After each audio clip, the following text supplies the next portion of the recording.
All right, Vera, can you start us off, please? No problem. All right, Vera, can you start us off, Hi, please? I'm Vera. You can find me at Vera Says Dragons just about everywhere online. I'm usually at Do Respite or now here at Impact RPG. I play Kane Ikaros, and they are a Drow Paladin. So I'm Adam, and you can find me at all things social media as Adamus Lamus. I'm playing Rox Boulder, who is a hill dwarf wizard. Pretty beefy little guy. Hello, people. My name is Crystal Fear. You can find me at Crystal_Fear on Twitter and at Crystal Fear pretty much everywhere else.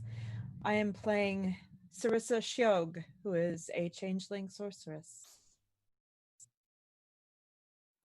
Hi, everybody. I'm Lori. You can find me online pretty much anywhere as Calamity_Jane. That's Jayn. And I'll be playing Molly O'Shaughnessy. She is a human rogue. Hey everyone, I'm Michi. You can find me in all social media as Witty Michi and also here on Twitch. I am playing Dawn. She is a Tabaxi cleric. All right, and I am your DM for this session, DC Lasair. That's DC LASAIR on all the things, Twitter and most other stuff. And we will start off with a recap from Lori. All right. So, the Inspectors, case file number 0001. He came into our lives, a mountain of expensive scarves and a fancy coat, looking like a grandmother's overstuffed steamer trunk.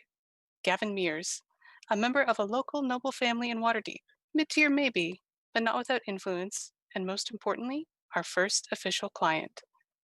Having recently come across an old property outside the city, Gavin had the inspiration to turn it into the latest tourist attraction as it was rumored to be haunted.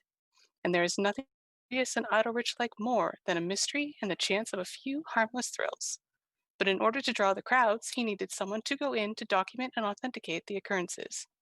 And so, a bard from the upper crust, a well-read sorceress, a chillingly smart wizard, along with their stoic but crafty rogue, the protective paladin, and the bravest of fraidy cat clerics, ventured to the house only to find themselves locked inside by strange runic magic. Black spectral hands claw and grip, forcing the inspectors deeper into the rooms of the house, where they must face its resident spirits and attempt to solve the puzzles hidden deep within. It's not long before they uncover that one of the haunters is in fact Gavin Mears, who had snuck into the house planning to set off a few magical effects in order to scare up a report of a haunting from the inspectors. Now trapped inside, he realizes the truth behind the rumors and that he has bought much more than he bargained for. The group battles against ghost bears, rotten riddles, and lay ghastly apparitions to rest in order to break each rune on the lock and earn their freedom. When at the last moment, with a hand on the door, victory is snatched away by an imp who would have them join his spooky host forever. Besting the imp and barely escaping with their wits and their new client, the inspectors dive from the manor as it crumbles down around them, releasing the energy of the trapped spirits into the sky. Grateful to be rescued and to help make amends for his trickery, Gavin offers to become their first official public relations representatives and promises to pay them in full. Returning to the warehouse for rest and relaxation, the inspectors celebrate the closure of their first case. But little did they know, as they reveled in rest, that on the outskirts of town, in amongst the ruins of the house, the earth is disturbed as a black ooze bubbles up from deep within. It gathers into a viscous mass before spreading out in spiderweb-like tendrils across the ground, reaching out farther and farther as if approaching Waterdeep and infecting the area all along the way. Welcome back to the Inspectors. Waterdeep has fallen. Thank you. And we settle back in to the dock ward. Kind of a warehousey location, a bit run down, which the inspectors are currently using as their home base, a bit of both. And it's been 2 weeks since we, in game time, since we last seen what they're doing. So we'll go around and see what everyone's up to. Let's start with Rox Boulder. What have you been doing? Rox has, I think, been digging into the house that they went to, and like just looking at the past, see like who owned it before, maybe try to suss out like how this place, I guess, got haunted by an imp, if maybe it was designed to do that by someone, and just checking out a bunch of local eateries. He would be maybe looking into seeing what type of wand that he got from, I forgot the person's name off the top of my head, sorry. And then he would also have brought his familiar out, which is a weasel named Doggett. It's pretty much his 2 weeks. All right. As you look into the background of the house, you uncover that was made about 300-400 years ago by an old woman and her grandson and their butler all went in. And usually the butler would go out and get food and everything, but after a while, the butler was no longer seen. It was the old lady who would go in and out, and no one knows what happened to the butler after that. And anything else you need? I don't think so. I don't really have a lot of gold, so there's not too much he would have been doing. Okay. Sarissa? Sarissa would have gone out to buy some new armor because she's realizing that if she's going to be going on adventures like these, she's a little bit squishy and is really easy to hit. So she would have gone out and gotten some just leather armor. And then would have spent the rest of her time studying her new friends, including possibly shapeshifting into them, just to kind of see what it feels like.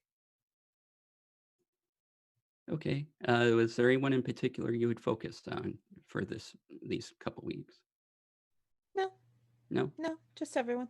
All right. Roll me a d20. Give me a performance check.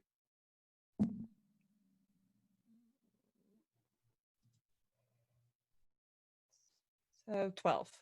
12. Okay. It's a little rough, and you're kind of getting mannerisms down. Of course, you look like them, but to do an exact copy and to walk and kind of talk, so you're doing okay on that, but you need a little more practice on that. And we go to Kane. What have you been doing?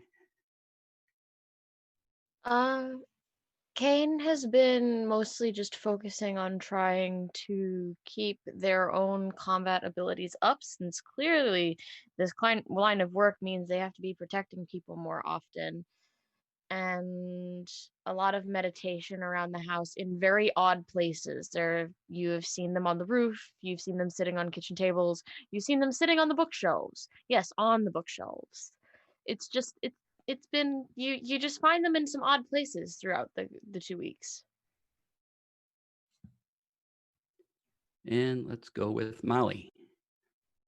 So we found that dagger in the house. So I don't think anyone in the group can currently identify. So she's going to take it out and see if the dagger's effects and bring it on back and let everybody know. As well as maybe tag along with Sarissa for shopping, because some studded leather armor would be a nice upgrade if at all possible. And yeah, I think if Kane wants to work out and practice sparring, that would be very interesting for Molly, since she's not always used to having people to rely on. So learning how to pair herself with another skilled fighter is very interesting for her. Kane would be totally down for that. Awesome. All right, and Dawn, you're laying on a bunch of Everest cloaks. Now you've gathered 4 or 5 up in front of the fireplace. What have you been up to? Other than causing chaos in his life, Don has been praying, trying to find a way to help keep her friends alive, essentially. Just kind of seeking guidance in how to do that. Other than that, sure, you'll more than likely see her following Kane around, especially when Kane's meditating, and Don will meditate with Kane. More than likely turn into a cat nap almost all the time. So lots of napping, lots of praying, lots of eating. Okay, during one of these cat naps, you start dreaming that you're in a bright area of clouds. In fact, you're standing on some, and it's lovely and sunny, and you're looking around, and it's a very nice day out. And describe to me what you think an avatar of Lathander would look like if it were to come to you. Um,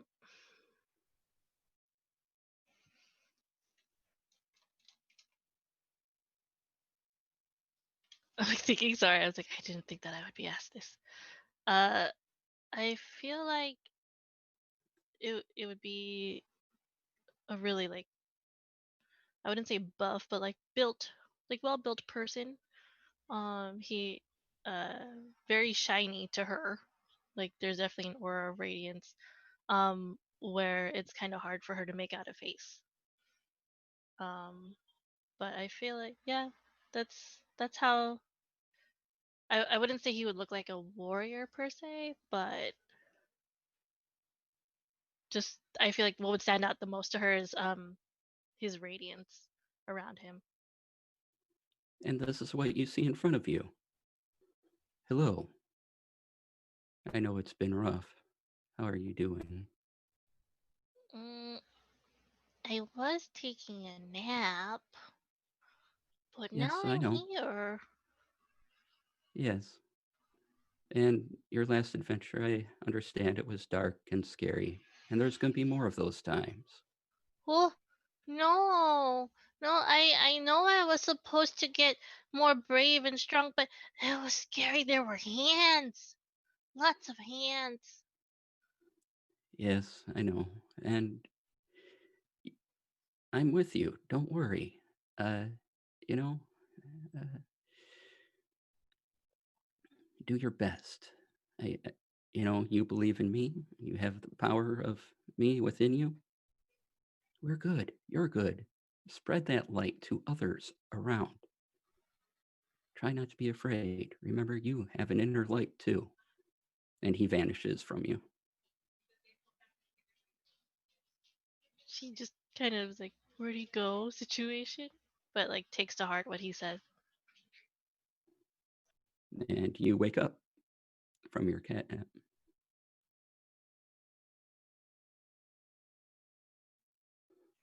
And as you're waking up from this particular cat nap, outside you hear a carriage roll up and there's a knock on your door.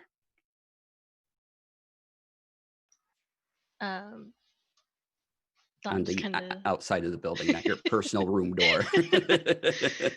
she just kind of stares at the door and she's just like thinking to herself like, should I open it? Should I get someone else to open it? Someone more responsible? Would you prefer me to open it? Yes. The knocking is slow, but it keeps going. Kind of impatient, kind of annoyed. You stay for backup. Okay. And she just hides right behind. Kane's gonna go rip open the doors. Welcome to the Inspectres. Before you stands a Minotaur, which maybe only Molly saw last time. And he's about 7 feet tall and looks down at you and says, "Hey, Hey, Gavin wants to see you again. He's in the cart. Don't ask me why he's not coming in. I don't know. But anyway, do I have to go he's to in his him? carriage. Yeah. Oh no. Should we get everyone or just us? I don't know. I Dawn, was told to knock, get someone out here. I'm not being paid enough for this. Dawn, you go get everyone, and I will go attempt the small talk. Okay. And I'll go to the carriage. And Dawn All will right. run around trying to find everyone. All You right. are back. Are you here to drag us into more of your troubles? And as you open the door, he was like, "Oh, I was expecting a knock." And you see him once again, and his lots of scarves and feathers and disguising himself, and has the face mask on and looking ridiculous, even though he's clearly not going outside of his carriage, which is very fancy and decorated. But Is this style of dress a tradition in your country? Am I underdressed? no, it's my disguise. But you're not leaving your carriage. Yeah, I don't want to go out there. Okay.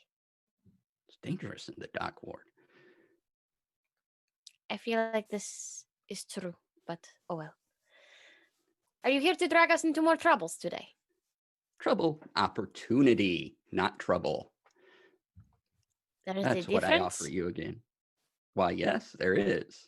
And I mean, I did up your ad to a quarter a page in the Waterhavian Times. I feel like that was me. A little credit here Oh, for helping you out. thank you for that. That is upping, very upping appreciated. your image in Waterdeep overall. Quarter of a page. That is very appreciated. That's pretty good. That's pretty good for people, just starting off and things like that, right? Yeah. Dawn is getting everyone else. Will this carriage fit us all? Probably not, but so we've had a report that there's in the City of the Dead, the cemetery of Waterdeep, as you well know. Yes, I was absolutely 100% aware of this. I was very aware.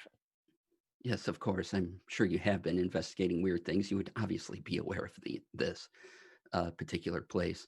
Yes. Yes. See, you're smart already. I love it. Anyway, as you can, there have been disappearances and things like that, and a general sense that there's even sort of trees that weren't there before in the City of the Dead.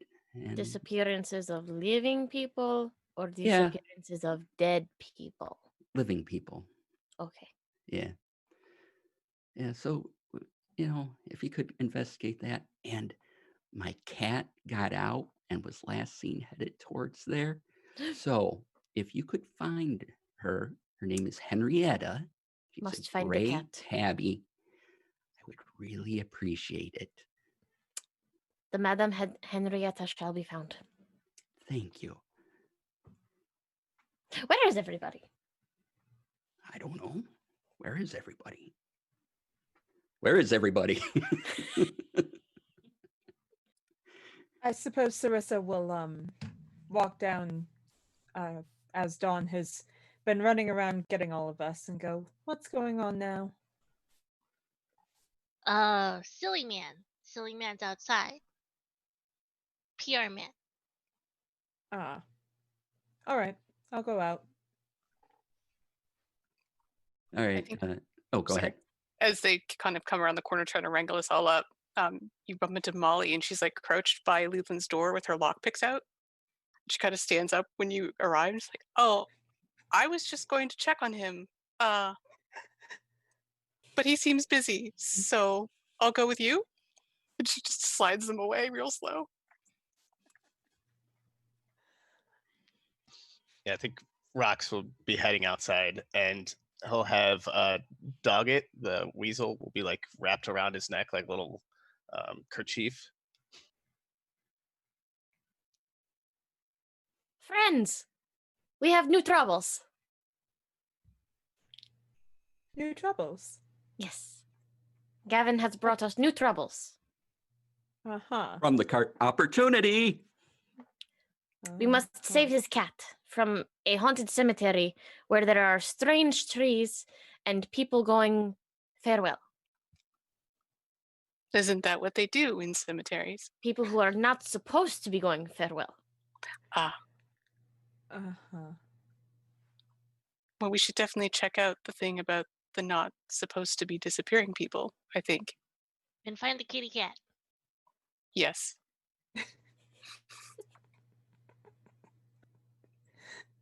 I love that that's what this group is. I love it. I love it so much. Do we all know like where the cemetery is? Yeah, you've been here long enough. have a basic layout of Waterdeep and know where all the different wards are and streets and things. Not hard to find anything. Gavin, does this particular opportunity provide repayment for our service? Oh, of course it does. Why not? Another 200 gold, probably? Yeah, that sounds good for everyone. Seems very fair. All right. Two, Excellent. 200 apiece? Yes. Oh. What's the catch? Find my cat? It will be like herding cats, You know, which is not maybe- so different from herding all of you. I resemble that remark. You do, but you do it very elegantly, so therefore you can get away with it. Is there a sorry. No, you go. Is there a possibility to get some of that up front so we can get healing potions? Oh, yeah, just a second. Benny! And the Minotaur walks over. Yeah. Get 50 gold out of the back for everyone, please. And Benny walks over and he's like, oh. And he doles out 50 gold. And he also goes to Kane and says, hey, he's making you look for the cat, right? Yes. Yeah. Here. And he pulls out a little package of, it's a small little package. He says, this is cat food, essentially. Feline's fanciest feast forever. It's a brand name. And if you put it out, the cat will come to you easier or something. I don't know. But I keep some on me just when I need the cat to be somewhere else. Masterful strategy. Yep. Thank you. Mm-hmm.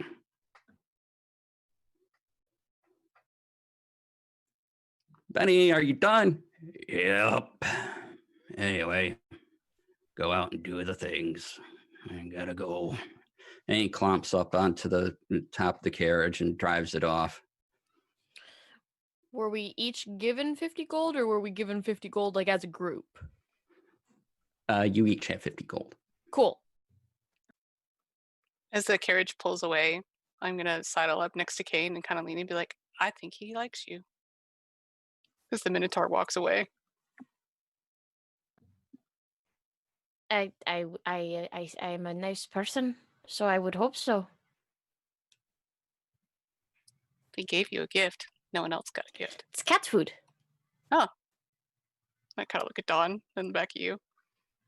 Not for this one. I see. Well, we should get a If move I on. give you the cat food, does that mean then that I like you? It would be an odd gift, but I would accept it. I give Molly the cat food. I'll take it. Put it in the bag. For later. I think Rox would be using Rox would be using a minor illusion to make the Minotaur like kind of like studying it. 'Cause I don't know how familiar he is with him.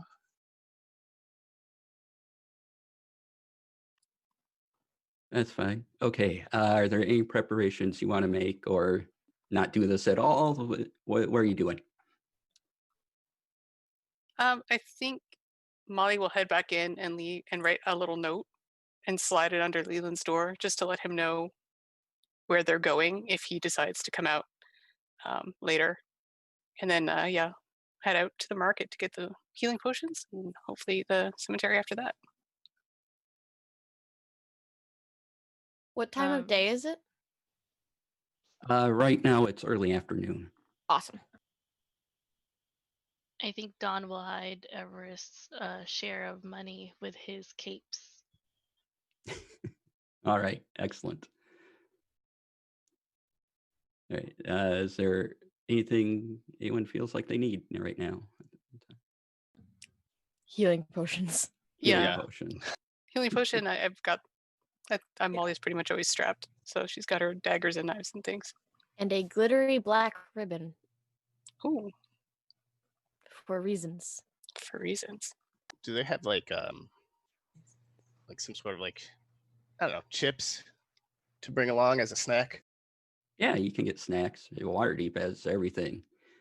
In fact, looking around, you find a shop called, oh, wait a second, I had the name.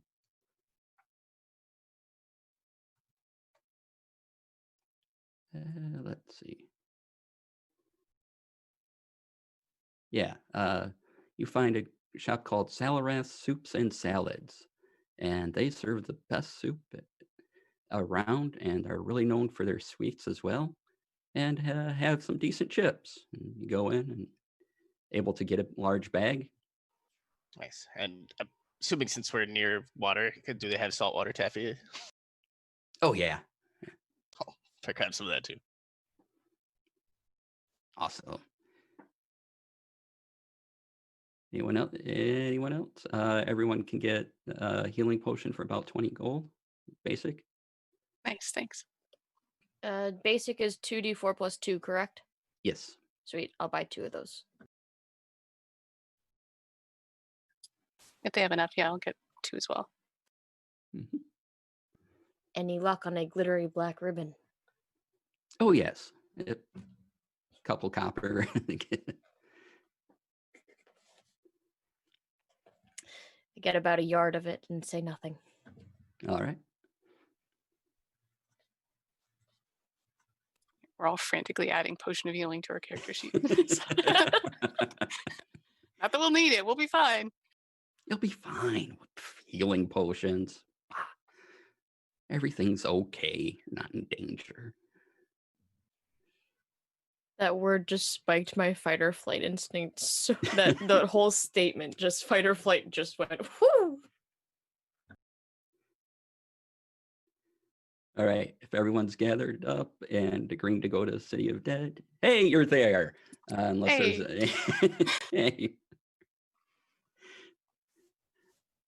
So you walk into it, and there's a few people milling about and everything, and you can see a couple guards of the City Watch over in one. Sorry about that.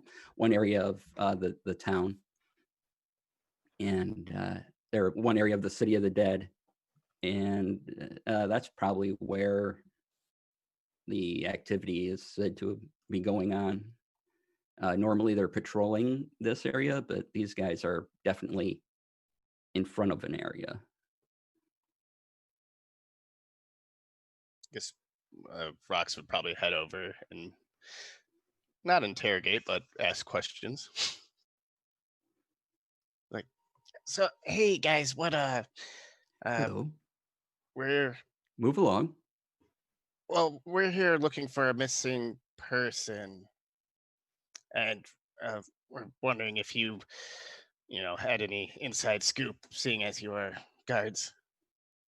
I'm sorry, we can't discuss these things.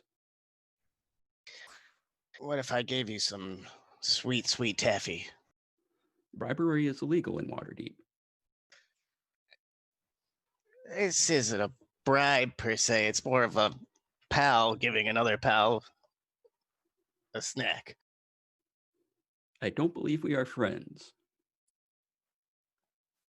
Rox will just kind of look around to the rest of the crew like, help.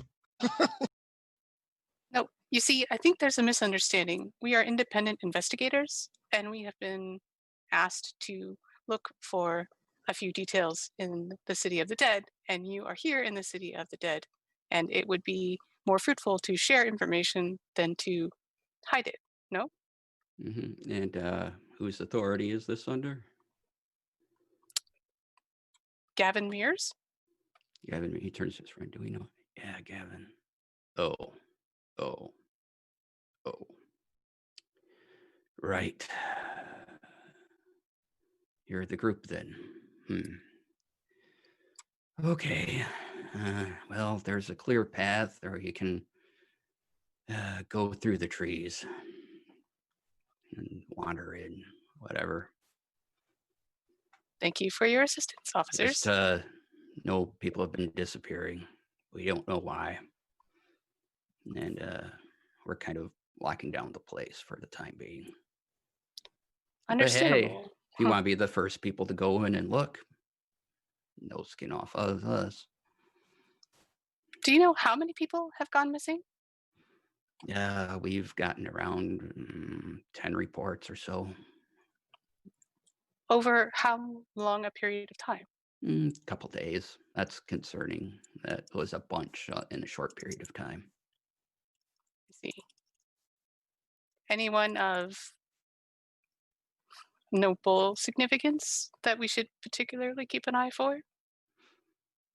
No, we had a group that no one's heard from in a while. No nobles or anything like that so far. I see. Well, we will do our best to get you some answers and perhaps find some people.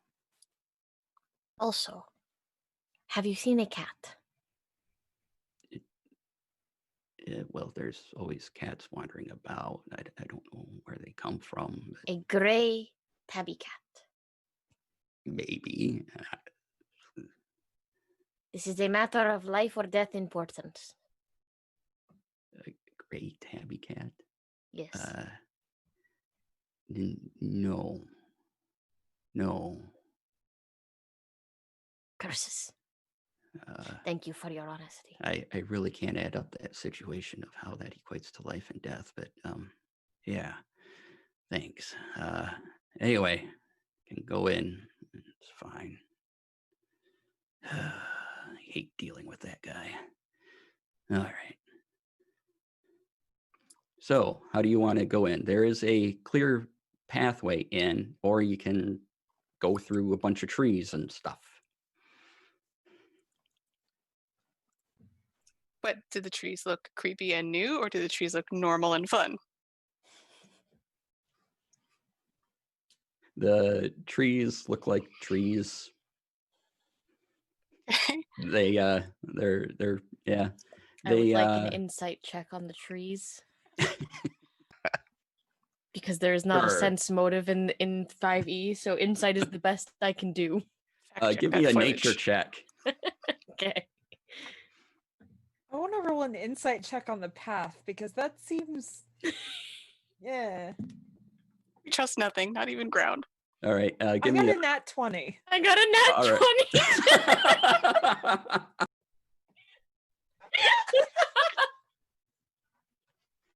Excellent. Okay. High five. So the trees, even though the ones you can see in front here have some greenery on there, you've kind of look beyond them a bit, and they appear to be mostly dead. Bark is rotting, and things like that. Brown leaves cover the ground at this point. As you look at the path, it seems to be just a nature trail of sorts, and has a light fog on, just weirdly on the bottom of it. About you can kind of see it, the path between the wind blowing and the little bits of fog there, here and there. It's probably ankle high on you.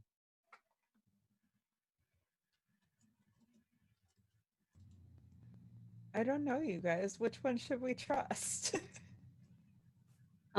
If the trees have rotted, they may not support our weight and we could fall. And we probably should stick together. Splitting up is a bad plan that I do not approve of, so Molly is correct. True. I'm a bit nervous about wading into waist-high fog, but I'll stick with the group. I could walk out first and do sweeping motions with my glaive to try and clear it up. Or the spear that stabbed me, since I'm still angry with it. I'll go with you and try and keep an eye out for things that grab or stab, even your own spear. You are very appreciated. Anytime. But I guess we'll just head down the path. Yeah. Just like tentative put a booted foot in it and be like, seems fine. All right. As you go in, I need everyone who's entering to make a Constitution saving throw. I'm sorry, a Wisdom saving throw. Oh, this will be fine. I'm bad at those. I know, just thinking. Ooh. Okay, who got below a 10? I got a 10. You're fine. I got below a 10. Got a 6. I got a 3. I'm proficient in wisdom save. Me too. We're awesome. Oh No. Oh, right. no. As the fog sort of gathers around your feet, you begin to hear these screams in your head, those that failed, and you all take 4 points of psychic damage. no. Ow. That's no joke. Oops. Get to my... Oh, did Oh. anybody else just hear all of that? It got real loud for a minute. Why is the fog screaming at us? Does this? Why is your country so weird? Are you guys hearing things? Because You don't I hear don't hear- that? I don't hear anything. Was a lot of yelling and screaming, and just like the inside of my head was just pounding. Mm-mm. Like a really bad night at a tavern. Mm-mm. All right. Well, that's great. Kind of look around, try to figure out the source. As you look around and you go a little further in, now you really see a lot of dead trees, a lot of hollow trees. And inside one of the trees, which has been cut off, but inside it's sort of hollow, the bunch of the trunk that's left is a skeleton, and there's this sort of this black ooze dripping down its head. And the path continues on to your northwest, and there seems to be a hill just straight north.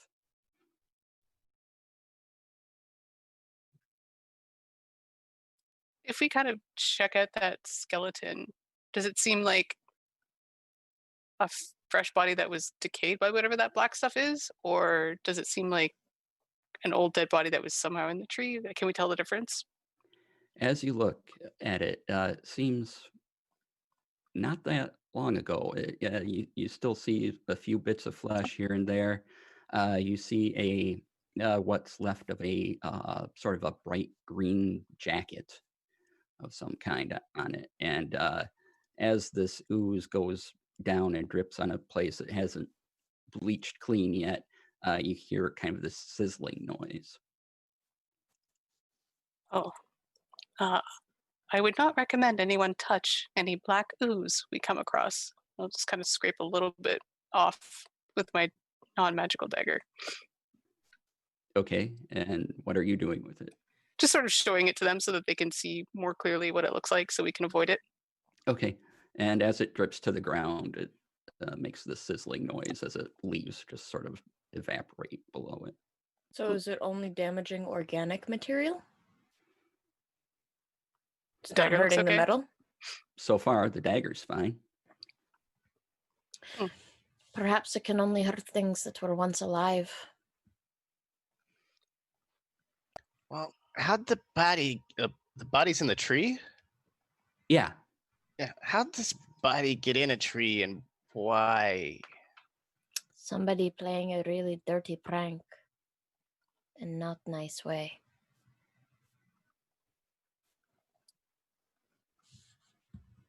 That's an interesting question. The pose of the skeleton, what does it look like it was trying to hide? Is it like curled up? Like we're gonna, Pompeii ash mold this or something? it is straight and stiff as if it was standing straight. Wow.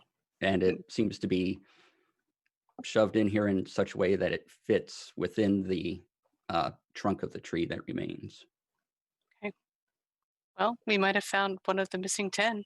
That's not a good sign. I will make a note. Yes. And everyone be extra careful. The fog screams and the trees eat you. This is a very weird cemetery. It's not normally like this. I've been through here before. I've never spent very much time in cemeteries before I joined you all. Perhaps. Go ahead. No, you go. She's going to say, I just like them because they're quiet. Sometimes you need to get away. Perhaps burying people inside of trees is like a new eco-friendly way to take care of the dead.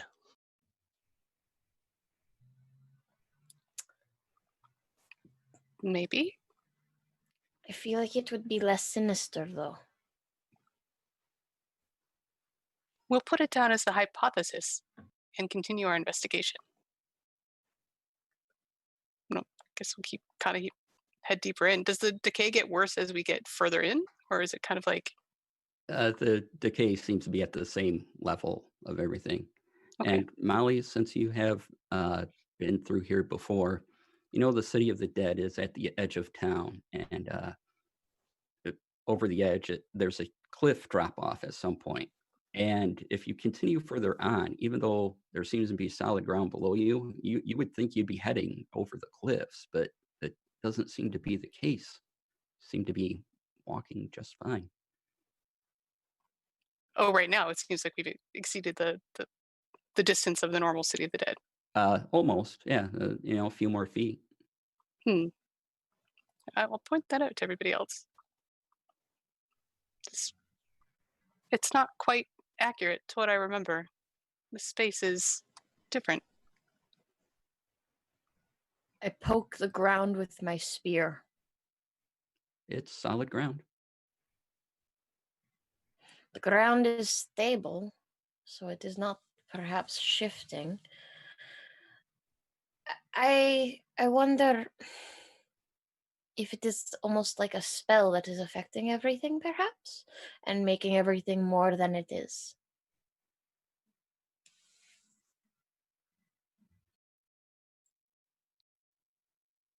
Well, Or are we in the City of the Dead at all until we get turned around in the fog and end up somewhere entirely else, perhaps even a different plane? I don't know. if we have a moment, I can cast Detect Magic and maybe see if anything is amiss. That seems smart. We can set a perimeter and protect you. Okay, and then he'll, I guess, start the ritual, and hopefully nothing happens to him. Okay. So as you do this for 10 minutes, the fog raises in level and it goes up to about, say, Sarissa's knees now. And everyone can make another wisdom saving throw. Keep saying Constitution. I'm going to go ahead and use the portent for one of my rolls. Sure. 30-20. Awesome. Natural All right. 20. I know the screams now. 12. All right. Anyone below 13 this time? Oh, it got higher. All right. You take 4 points of damage. As now you hear these screams that everyone else was. It's just a cacophony filling your head. And as you complete your ritual of Detect Magic, the fog sorts of lights up. It's clearly enchanted somehow. And you don't see much else, but there's this sort of magic flow around you in this fog. It seems like the fog is enchanted, but I think we all can sense that. But I'm not really picking up anything else. Do they have like mausoleums in this version of the City of the Dead, or does anything like sticking out to us as a different focal point? There are mausoleums in the City of the Dead, but not in this area. There's a hill up ahead, directly north to the northwest. The path also breaks off a little further, or you can continue on kind of in more of a forest area. Or go back, up to you. Do we think it would help if someone were to climb to try to get a better vantage point? I can send Doggett. Will that take a long time? Are weasels fast for climbing? Take them with me, I guess. I'll climb. They have 30 feet. Yeah. Yeah. If there's a good sturdy looking tree nearby that's fairly tall, I'd like to try to climb it to get some kind of vantage point. Okay, you find a tree that's about as sturdy as you're going to get. Just make a athletics check. Athletics, oh boy. Okay. Just to Okay. climb it. It's not hard. Okay, that's 11. Yep, you're fine. You get up the tree. It's, again, it is rotty, and you probably don't want to be up here too long, as your weight may send it toppling just because it is so rotted and decayed. Mhm. But on the give me a perception check. Okay. Oh, that's another natural 20. As All she's right. doing that, Kane's Yes. just gonna go under the tree just in case it does collapse to try and catch Molly should the worst happen. Okay, excellent.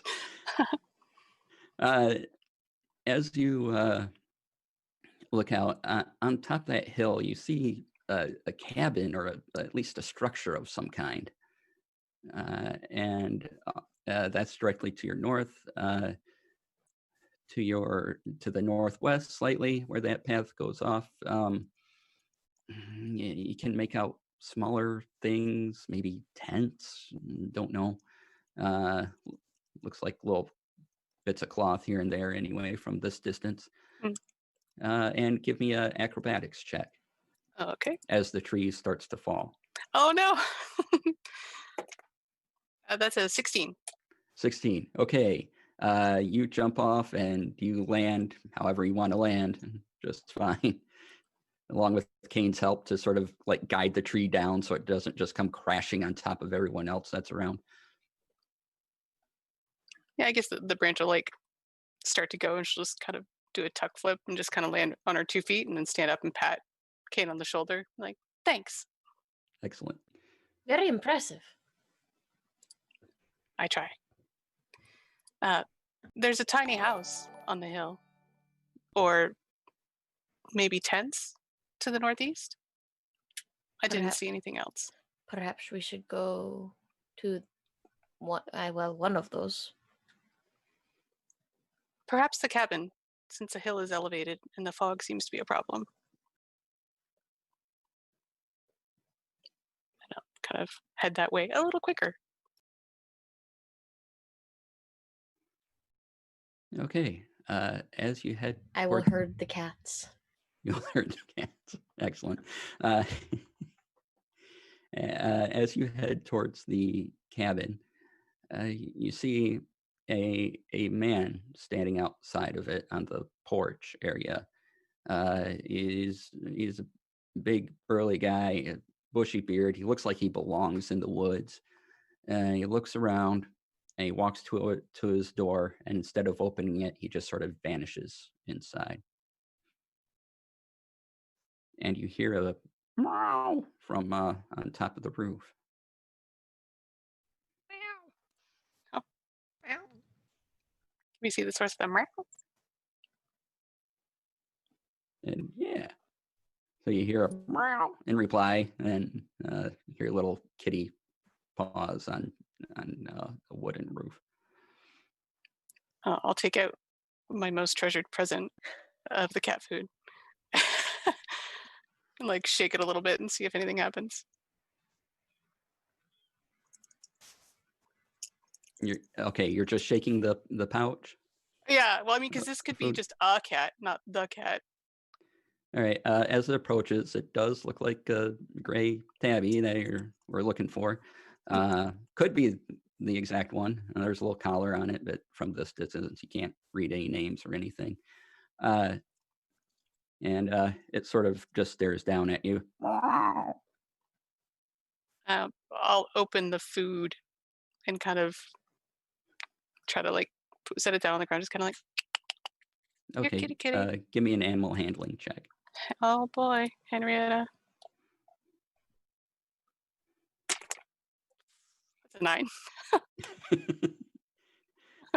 So the cat comes down a little bit and kind of approaches, sniffs, smells something familiar, cautiously goes up, but then sniffs and reconsiders you and just kind of sits and looks at you. It's your food. You're supposed to like it. Come eat your food. Mm. Dawn's just kind of staring, not sure how to feel. Just give this exasperated shrug and turn around, look for someone else. Like, someone else speak animal to this cat. I don't know what it wants. And do you walk away from the food or just? I think I walk a little bit away with my back turned to the cat, and I'm looking at the group. Okay. As you walk away, it slowly approaches its food, like just kind of crawls slowly approaching it, like it's going to pounce on it. It just gets closer and closer to it. And eventually it sniffs the air, looks at you, making sure you're not coming back, looks around at everyone else, and it starts eating. I would like to pick up the cat. Animal handling. Well, Do better than me, please. I apparently did. That is a 17. All right. All that time with Dawn was worth it. It was! It's a Karate Kid moment. I've been training my whole life. So, yeah, the cat is full and kind of content. There's still some food left, but it lets you up and it purrs against you as you're holding it. Does the tag say Henrietta? Yes. We have completed phase 1. I will now use the ribbon to Okay. tie to the collar as a leash and then tie it to my wrist. Oh no. Oh. Nice. Okay. You got high enough animal handling. The cat doesn't seem to mind. So. Yep. Kitty goes nowhere. Nope. You just put a kid mitten thing on the cat. I did. Nice. Well, one mystery down. By the way, did anyone see a man just disappear through a door? That's not normal. Stab the door. You stab the door and you stab a wooden door. Congratulations. Well, it is not a trick door. What if Or he an knocked attack on- door. Or an Yeah. attack door. It'll Dawn pull just away. kind of starts knocking on it. There's no reply. No one's home.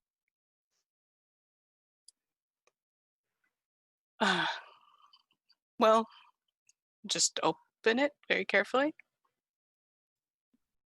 Okay. You open it and inside it's a rustic cabin. There's a wood stove, a little couch.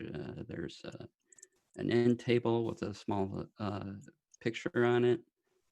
Looks like a pencil drawing of some kind. There's a safe in the corner and safe in the corner. And there's a little hallway and a room off to the one side. Calling. Hello? Strange bearded man. We're coming in your house. Okay? Your words just echo in the cabin. Shrug and move further in. All right. You're inside a cabin.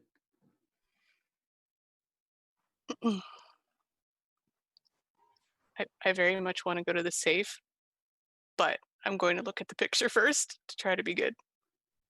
All right. This seems to be a small drawing of what looks to be the man you saw walk in, and a woman and a small child with them.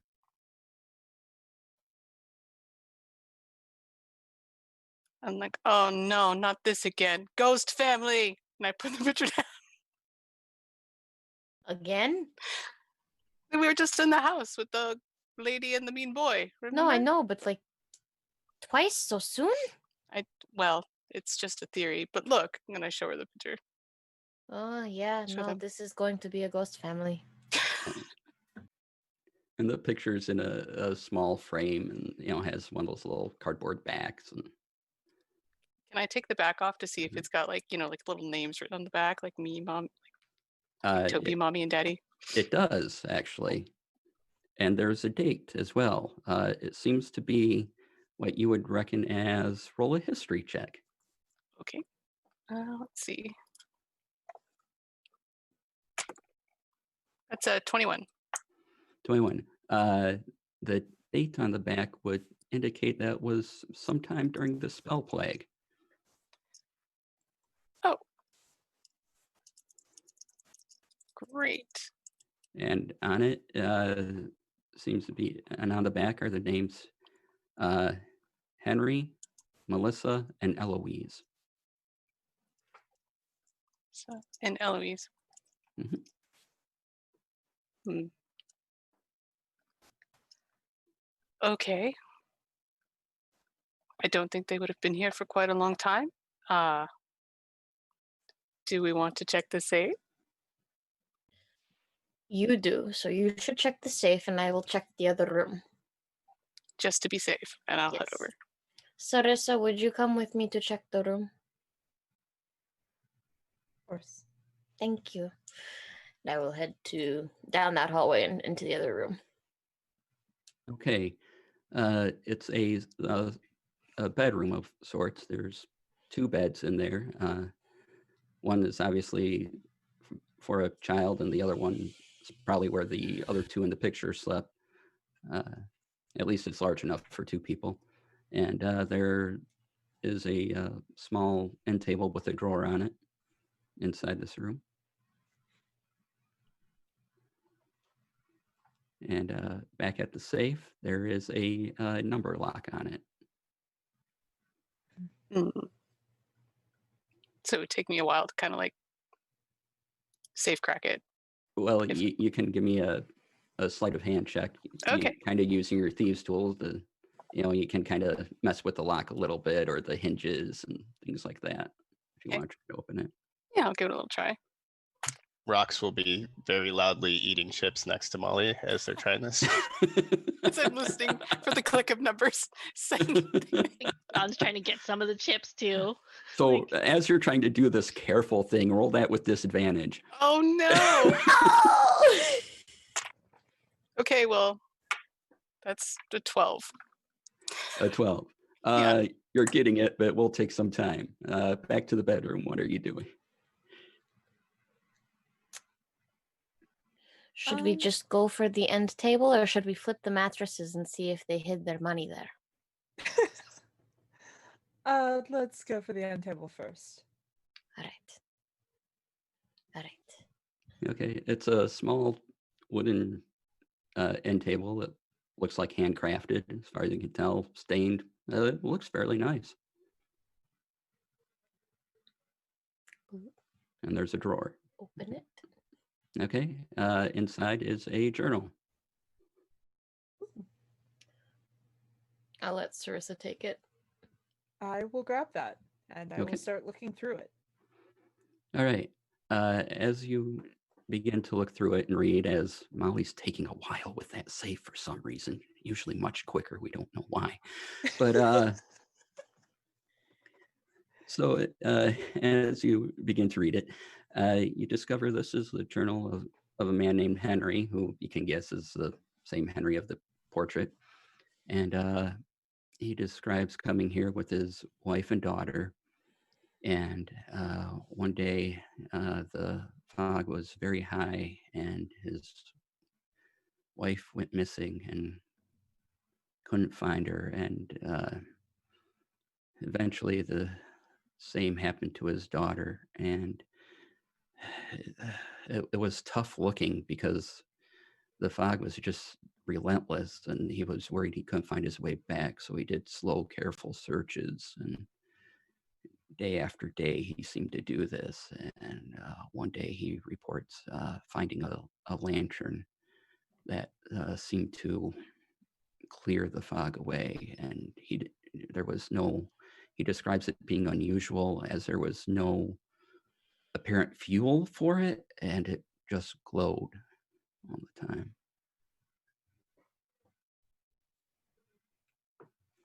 Could I roll an Arcana and see if I know what that is?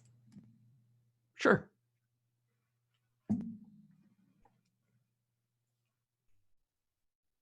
19 plus 4, so 23. 23. Okay, and roll a history at advantage. Back here. 16. Wait, 16. Okay. sorry. No. Wait. Dirty 20. Because Dirty I have 20. Excellent. Okay. It's a bit odd, but you have heard of something like this before. It's a light. The glow is usually caused by either a fire elemental or some sort of spirit within, or something like that. But it just keeps going. Yeah. Okay. I will relay everything I've read to Kane. Does that... So what does that mean for this family, do you think? What do you think happened? I would imagine Henry's still alive, as long as he still has that spirit lantern. But the other two probably not. Likely not. What is a spirit lantern? It's a lantern that has either a spirit or an elemental in it, and it never goes out. But why would that keep him alive? Well, it clears away the fog, so it doesn't Oh. come in and hurt him. Oh, I wish we had one of those. So do I. Molly, make another check if Rox is still leading chips by you at disadvantage. All right. I'm like turning the dial. I'm like, it's either 26 to the, and then twice, or no, that's 7. No, hold on. Oh, well, that's pretty good. That's a dirty 20. All right, excellent. You open it up, and inside is a lantern.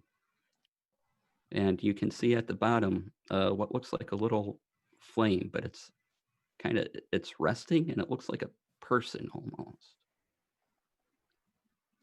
Oh, I get real close, kind of look at it. Well, this is new. No, take it out really slow. Be like, Mr. Sir Grossman, this is for science. And I just take it real slow. All right, you take out the lantern. I mean, it must be important if you keep it in a safe. And I'll hand it over to Rox to look at. I'll take it and cast Identify. Okay. Yeah. As yeah. well as a ritual, so it'll take a moment. Oh, you're going to take another 10 minutes, or? Yeah, it's not. I don't have it prepared. Okay. I'm going to search under the mattresses in the other room. Okay. You find bits and bobs that have been lost before. Some copper, a couple silver. I'll give them all to Sarissa. Some dust bunnies. They're just bits of dust, not actually like bunnies made of dust or anything like that. You got Kane's hopes up for a second. I will construct all the dust into a bunny and give it back to Kane. You are an artisan of the highest order.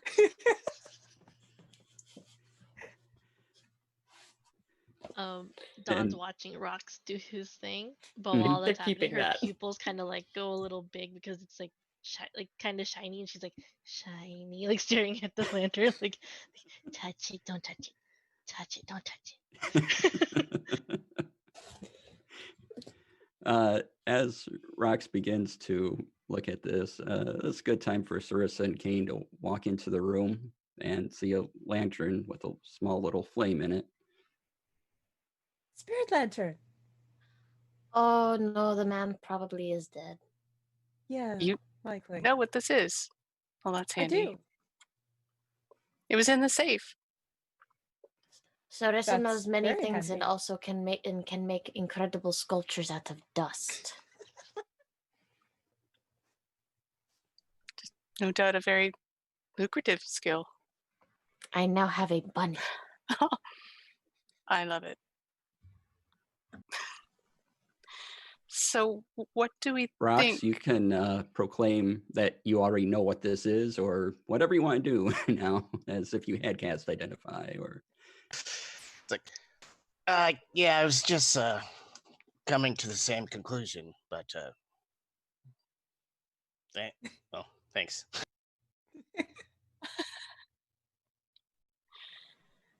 It's good to have it clarified. Hmm. So, if we go back outside, this will keep us safe. Yes. Great.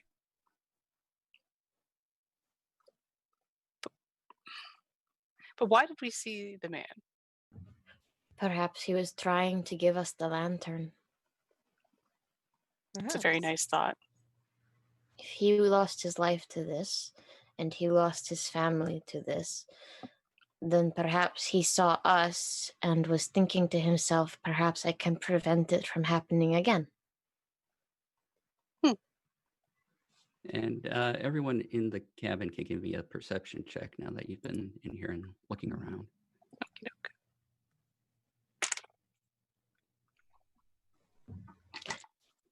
30-20 again. 30-20. Okay. Kane, you find a small locket kind of under a couch cushion, like he went to sit down and just it sort of felt weird. And A trinket. Who's shiny? I open it.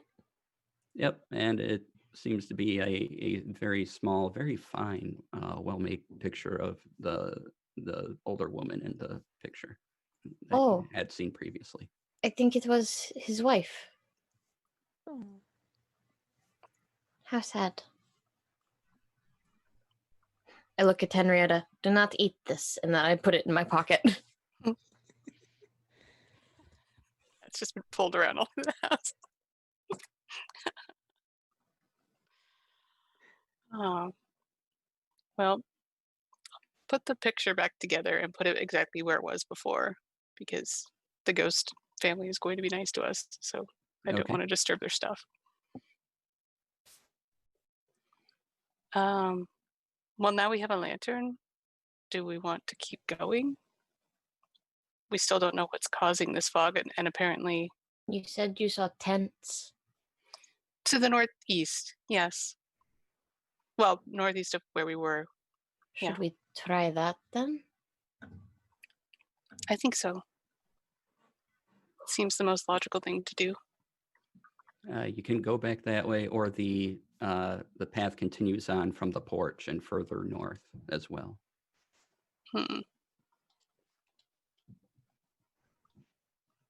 What does everyone else want?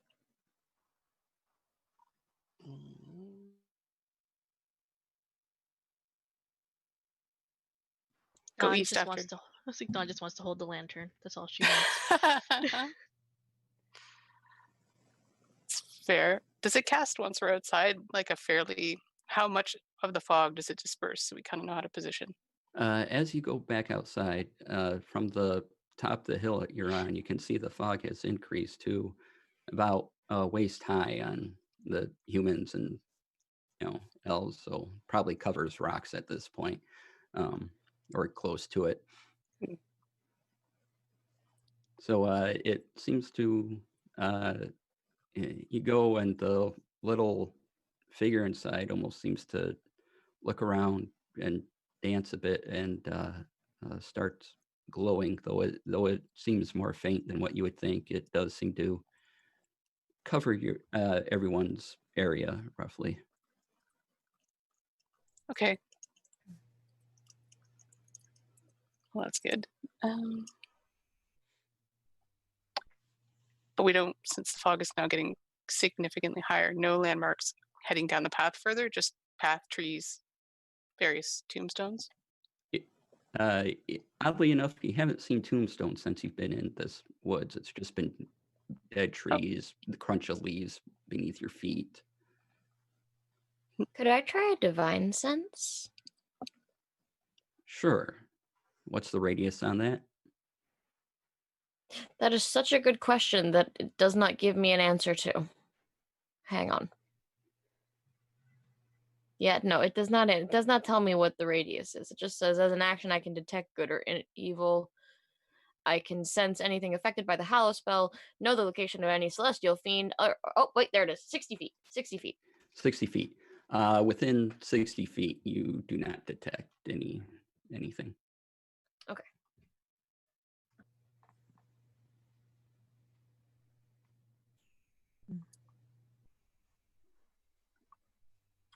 Then let's go, like, going to where we thought I saw tents. How far away is that from where we currently are? I know it's east, but like, how far?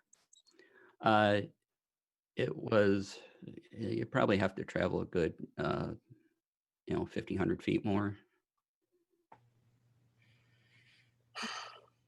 Should we go check it out, just in case? I think that's a good idea. Okay. Yeah. Take the magic lamp and put Dawn like in the center. Nice and safe. As you head towards the tents, and the light is keeping the fog away from you, almost like you have a bubble around you of light, and above your heads and every which direction. There is suddenly a flapping noise, and an owl flies right above your heads. Make a perception check, everyone.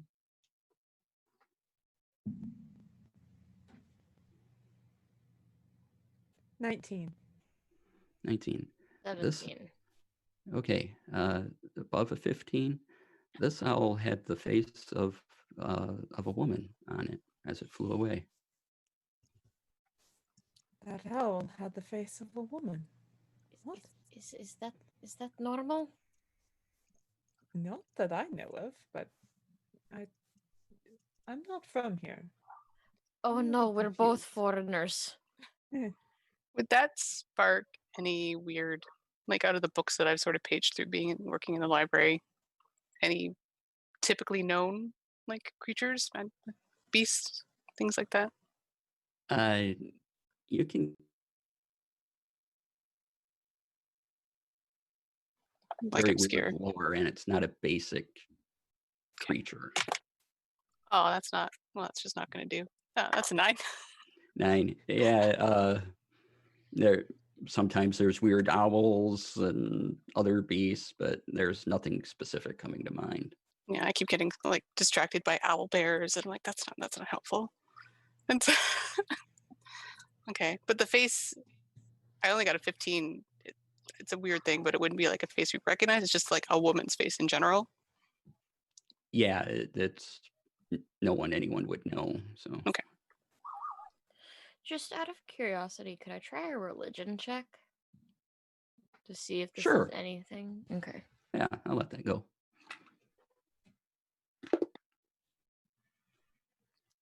18? 18. Okay. You have heard of it's not a solid myth by any means. It's a little sketchy, but you have heard of a hag that can turn into an owl and has this face, and usually it's ill portent when one is seen. So I have good news and bad news, because I am thinking now. Which would all of you like first? Bad. Bad. That is an ill omen of an evil hag. What? Oh dear. Yes. The good news Fun. is hags can die. What's the bad news? That. Have I gotten this game wrong? Sorry. What would a hag have the power to corrupt the trees? Like, Would I know that? You can give me a history check on that.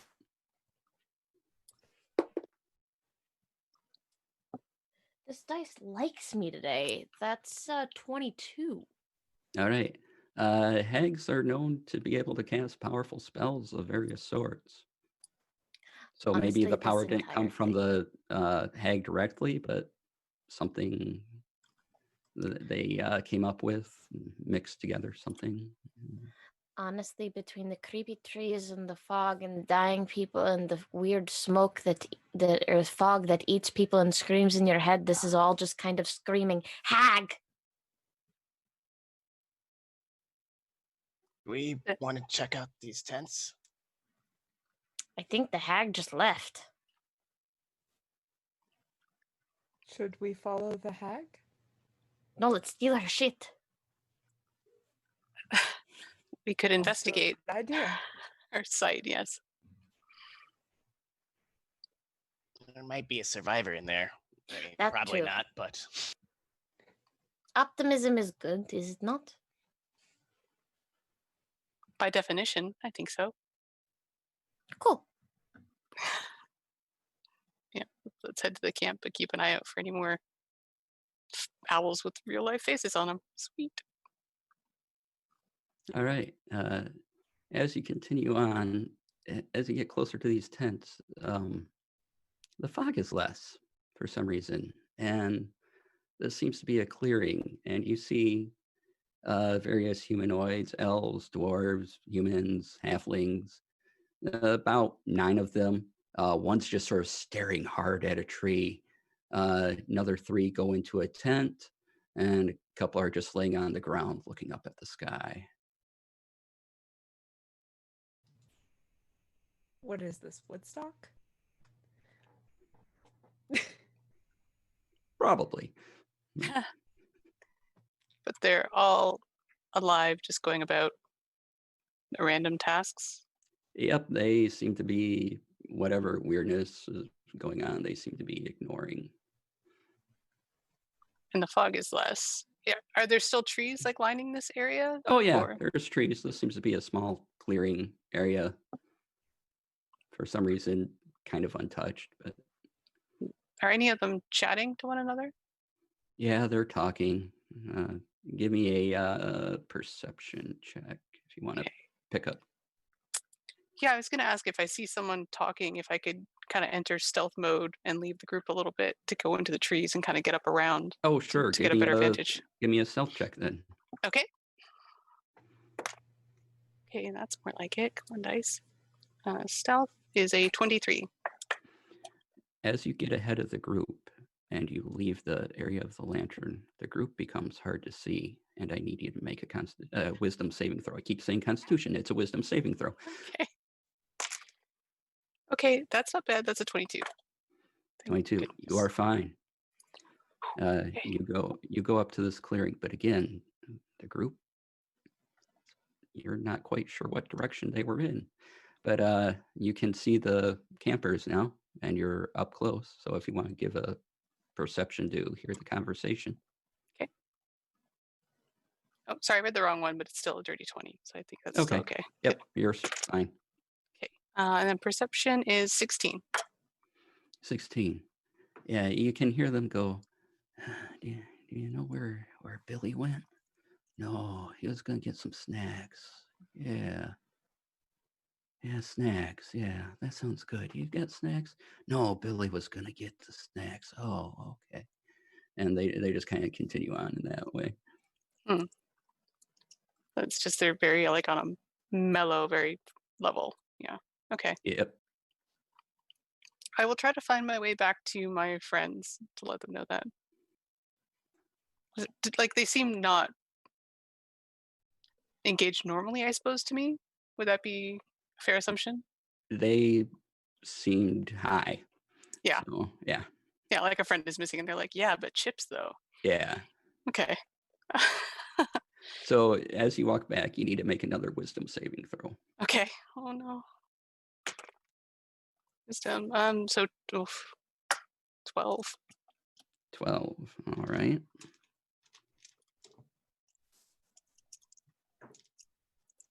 You take 6 points of damage as the screams are even louder in your head than before. Yeah. There's like a moment where I just like my knees just kind of buckle and I'm like down on the ground, just like And I need you to make a survival check because okay. it's hard to find your friends now. Oh no. Okay. Survival check. 19. 19. You find them. And you're back in the group. Just kind of stumble my way back into the light and kind of hug Dawn's legs for just a second. Okay. I learned a couple of things. Number one, no. Number two, don't leave the lantern. The fog is still bad, but the people are not right. They are despondent in a way. They don't seem to care about things that are important, like missing friends, and all they want is snacks. And my head also really hurts. And I'll just slowly pull myself back up to my feet. Let's see what that damage. Whew.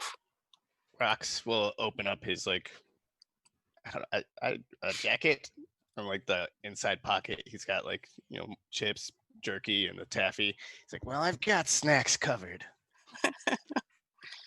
So you will be fine.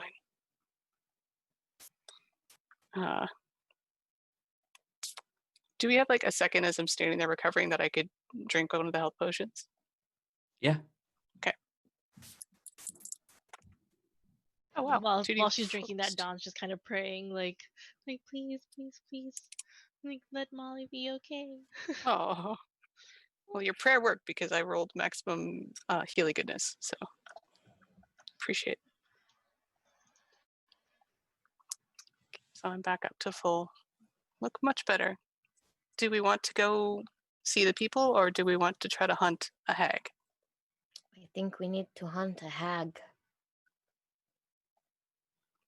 Okay. All right. And as you go off to hunt a hag, that's where we'll take a break. All right. Ooh, okay. See you in a bit.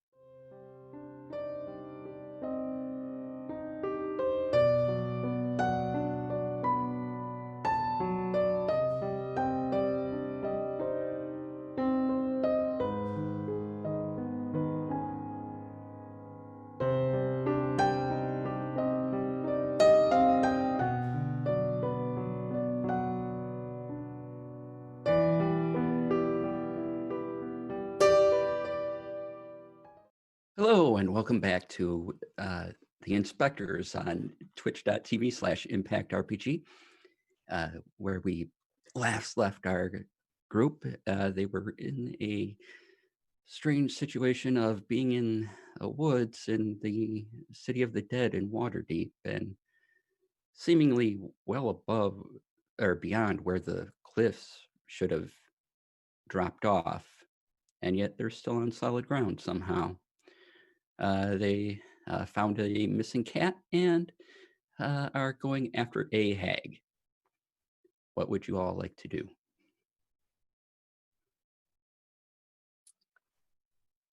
Did we see which way the hag went? If you want to track the owl, it flew north above and over the cabin. Okay. So we need to go back the direction we came. Do we want to leave the cat with that group right there, so it's not in battle? I don't think we would ever find our way back. It's true. I barely found you when I left the fog. So maybe we should keep Henrietta with us. With us, but perhaps not me, since I will probably be frontline. Dawn, would you like to take the cat? Dawn looks at Henrietta, puts out her paw. Give me an animal handling check. I can speak, I swear. At advantage. Do our cats get along? That's what we're about to find out. Is it with an advantage? Yes. Okay, so make sure I'm doing this right. So that with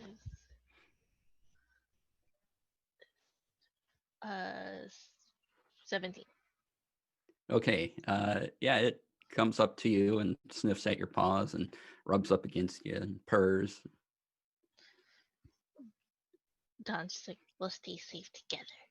The leash still trailing from it. I will give Dawn the leash. Dawn will hold it, attach it to the lantern. Hold the lantern. Smart. Okay.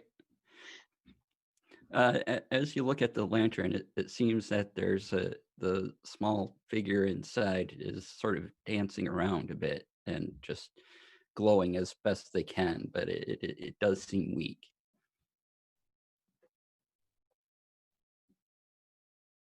Could I try talking to the spirit that's in there? Sure. Do they speak at all?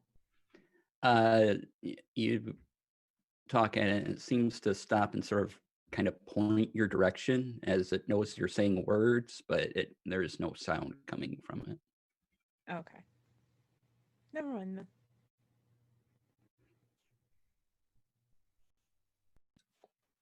If we tried to pray, would that make it stronger?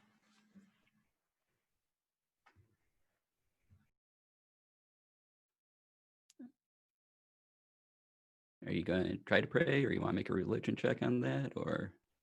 All of the above. Okay. Yes. Well, I rolled a 5, so I'm not very religious. No. I got a 17 on my religion check. Okay. Yeah. You pray and tell me what this looks like as you pray into the lantern. With the lantern, rather. Kane will place their hands on either side of the lantern and kind of bow their head over it. And their voice kind of changes a little. In the name of the gods of the light and the gods of the good, we ask that this lantern be given the strength to help us move forward and help to protect us from all that which would seek to snuff us out as it would this light if given the chance. All right. And as you say that, you feel a glow from your hands kind of go into the lantern, and the flame does seem to perk up a bit and seems more solid now and glows. And you get inspiration for that. Cool. Do I get the sense that this little camp is maybe the hag's like hunting grounds, or a place that she returns to frequently, like as opposed to going out and chasing it where it could be anywhere? Give me a nature check. Okay.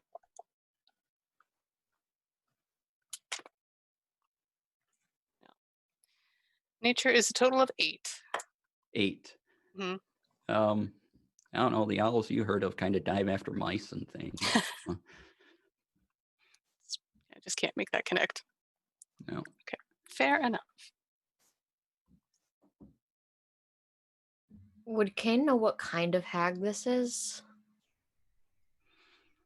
Let's see here. What do you remember what your role was when you were? It was above a Looking down. 15. Above a 15. Okay. Let's see here. Give me another history check now that you're kind of with advantage, now that you're kind of putting some of these things together in your mind and making connections.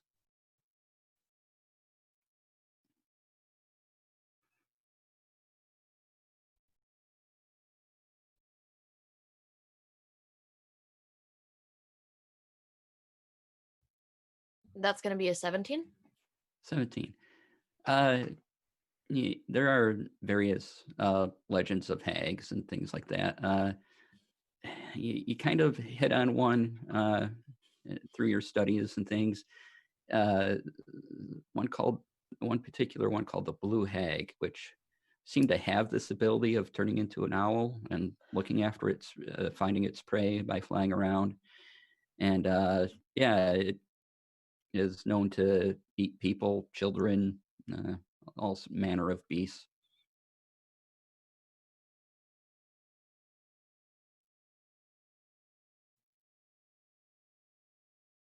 Would I know how to attempt to lure one? To lure one? Yes.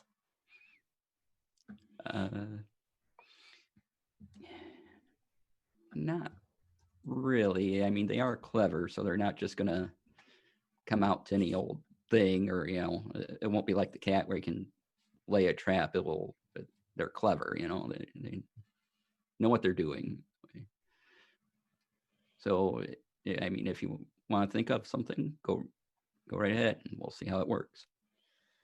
Perhaps if we use some of the ribbon that's left over and we tie it to one of us, and then the rest of us hold on to that but hide, and then the one of us that is somewhat separated acts like we're dying, and therefore easy prey for a hag to devour.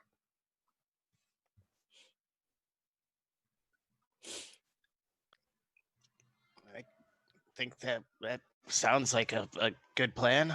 Sarissa frowned. I don't think she agrees. I wasn't not agreeing at anything. My only concern with that plan is the fog. The person separated from the lantern would suffer. So if it didn't happen quickly enough, I can heal myself if I must. I'm just trying not to use magic because I would like to be able to hit the hag. Hmm. Well, we could try pursuing her and see if we have any luck. Why not? Don't they say that a cat's cry sometimes sounds like a baby? Who says that? When like a cat's in distress, it makes like a wail and it sounds like crying. I think you are a frightening Dawn. Like Dawn exchanges looks with Henrietta like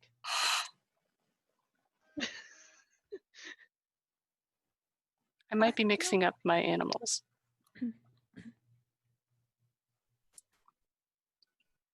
Something to think about. what if we make a fake body and we can make noises close to it and like hide, and hopefully she'll come after the fake body. Ooh, I've got minor illusion. I could make a little baby, and we can just make baby noises. You're both geniuses. This is turning into a very twisted fairy tale. Shouldn't be so surprising, I guess. Well, let's head out then. All right. Try to orientate ourselves the way the owl flew away and head that direction. All right. You head back up over the hill, and you start going beyond the cabin. Again, staying close to the lantern and Dawn, because she's still in the center of you all holding it. The fog, though, you can see around you in your bubble, it has risen to at least neck height at this point. And as you continue on, The path sort of goes yet further north and once again separates, but this time it goes more to the west. And you hear a wailing coming from north. Sounds female, and yeah, just this loud wailing. That's my bet.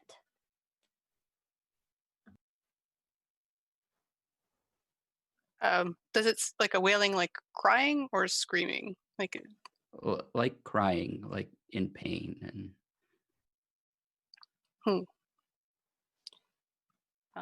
Kane, should we?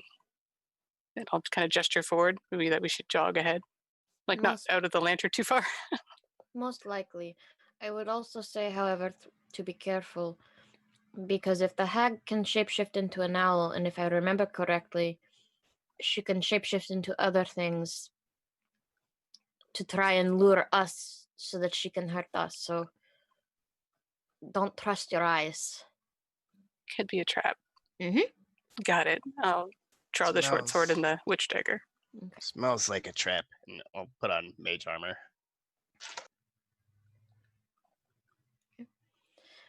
Kane would go to like the edge of the bubble, but not outside of the bubble, and just say, "Let us continue in this direction, and I will stay in front." And Molly, perhaps try to be sneaky, but in the bubble. In the bubble, sneaky. Can do. I'll kind of use Kane a little bit as cover and just kind of help go in behind her. all right. They're a big sized drow. You can do it. You continue north towards the wailing, and eventually you see the back of what looks to be a female form. It has a long white flowing dress, long black hair, and someone give me an intelligence check. Just Anyone or yeah, anyone that wants to. Okay, just anyone. Okay. To check, not a save though, correct? Right. Yep. Just roll a d20, add your intelligence bonus. That die just went further. 17. 13. 10. Okay, with a 17, wow, that could be the back of the lady from the picture. And the flame in the lantern seems to be pointing at it.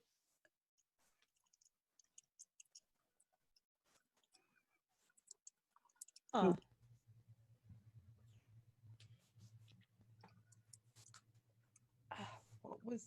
What was the wife's name again? Melissa. Melissa or Melissa. Eloise? One of the Melissa, two. most likely. Yeah. Melissa?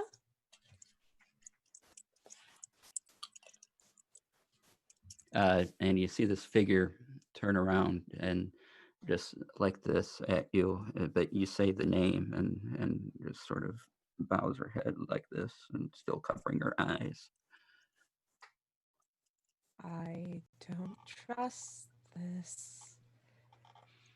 And now the flame in the lantern is almost pressing up against the glass of the lantern like it wants out. Hmm.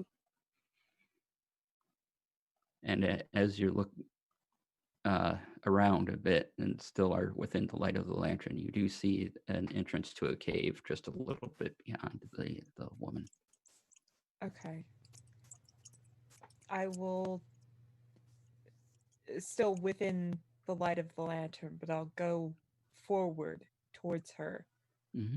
I'm going to just make sure I can insert myself between Sarissa and this entity if needed. Sure. Appreciate that. Mm-hmm. I'm not squishy. You are. Must protect. Melissa? And there seems to be some acknowledgement, but she's not removing her eyes from her face and just seems to be in this weeping state, and that's all you hear. And sometimes it goes into a loud almost howl, and now the flame is really just banging up against the glass of the lantern. Okay. Don inches closer with the lantern, like steering it. Like, well, this is. I Yeah. think it wants. I think it wants Let's out, but that means we don't have any more light. let's go forward. Let's go towards her. Quick question, DM. Yes. You said that the flame looked like a person. Yes. Did it happen to look like a bearded man? No, but it did happen to look like a little girl. Yep. All right. All right. So if we're all moving up, I assume it's sort of like a circle. So Yeah. Kate in the front, and then I'll sort of flank out on her left, so we can get a better look at, hopefully, Melissa. Can you speak? You just sort of hear sobbing and wailing and whatever. As you approach, give me a perception check. Anyone that wants to. 18. 20. 16. Yay. Okay. This is definitely a non-corporeal entity of some kind. It's clearly passed on, whatever it used to be. You can kind of see transparent through it a bit. Perhaps we should let the light go to her. Or try that locket. Do you still have it? Oh, yes. I pick it up and hold it out. You hold out the locket and you see a large hand almost come out and ask, almost as if it's asking for the locket. And as you present it, the form of the man you saw enter the cabin appears and turns and goes up to this woman, puts his hand around her shoulder and bows his head with her. Mother, father, and then I point at the light. Family. I guess, yeah, it's time.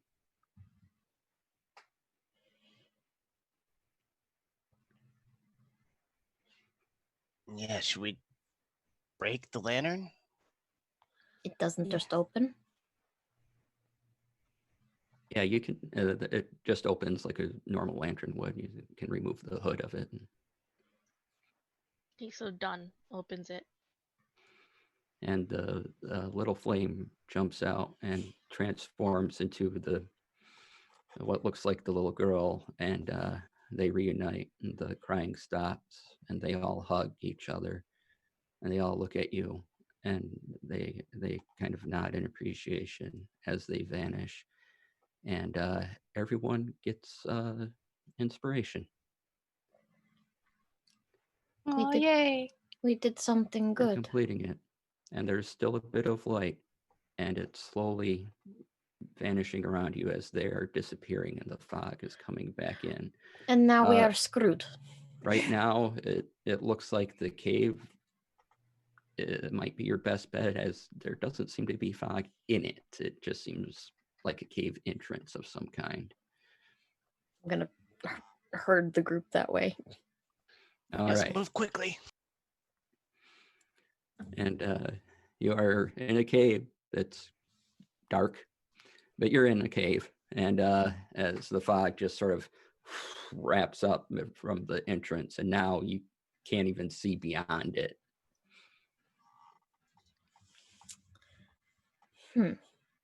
I mean, I have my hooded lantern to light if we don't have any other options. We still need to see. I have torches as well.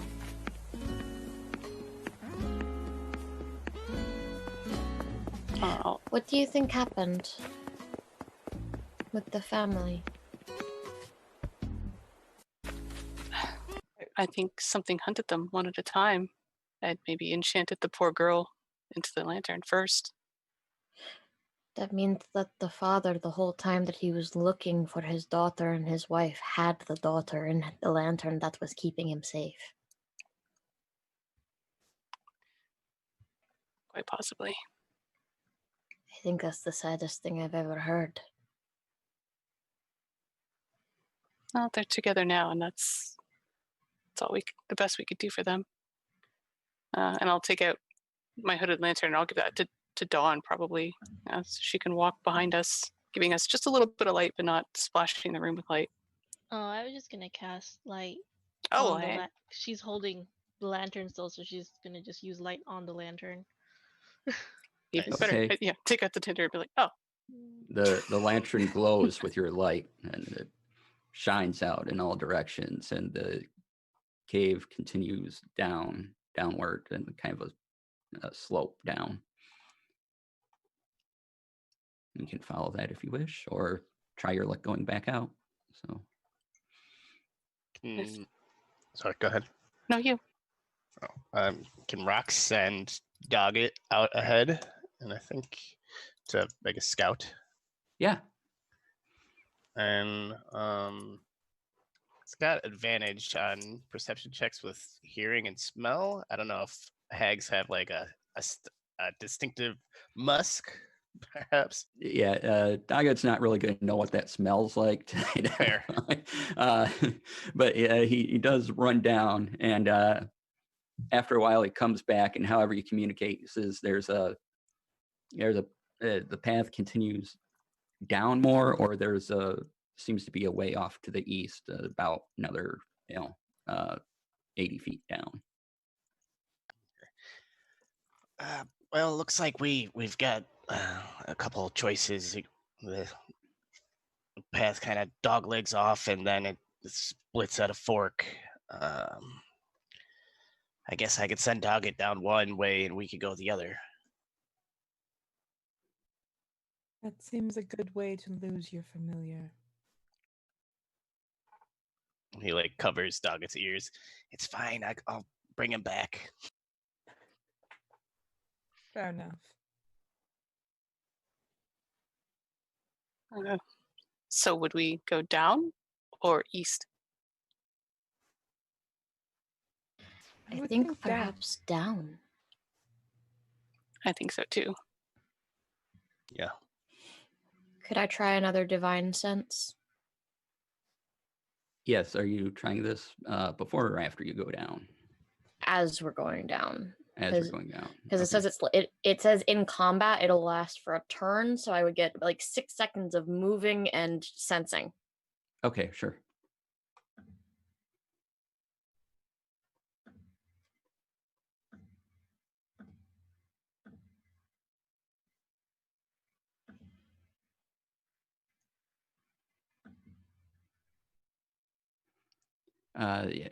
Sorry.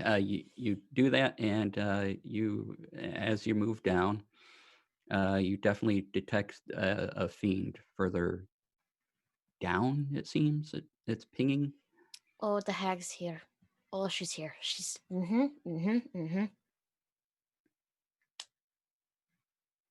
All right. So let's back that light up, cover it if we can, and those of us who can go forward quietly.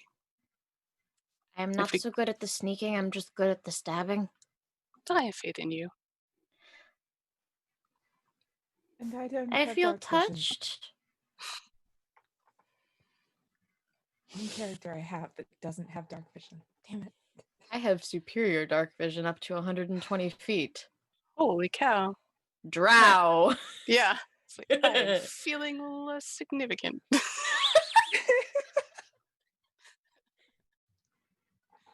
It's fine. I can't go out in sunlight.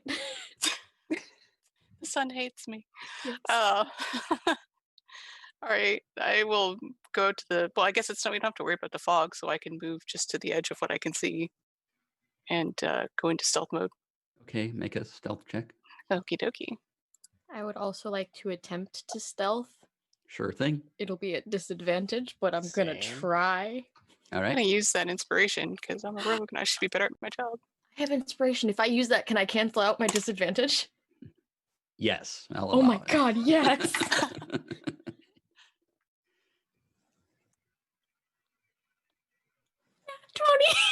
20!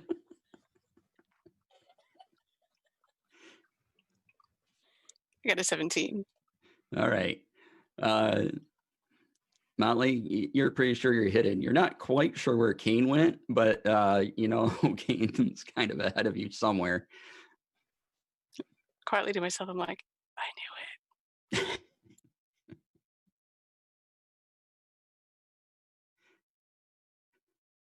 it. As you continue down, the from the pathway to the east, you kind of hear weird snuffling and grunting, but you can keep going, or if you want to take a detour, but you know the hag is further along this decline. So you keep going. I think I'm gonna keep going towards the hag. Okay. And hope that the others are doing the same thing, since I'm apparently invisible now. Can Rox look through Doggett's eyes and I guess maybe see what this snuffling or gruffling was? I'll say you send Doggett over, and he comes back, and however you two kind of worked out communication, you get the idea that there is a pile of something over there, and there's these big furry creatures sniffing and chewing on things. Okay, we basically do like whole pantomime, but like he tells me everything telepathically, but it's just like for everyone else's benefit.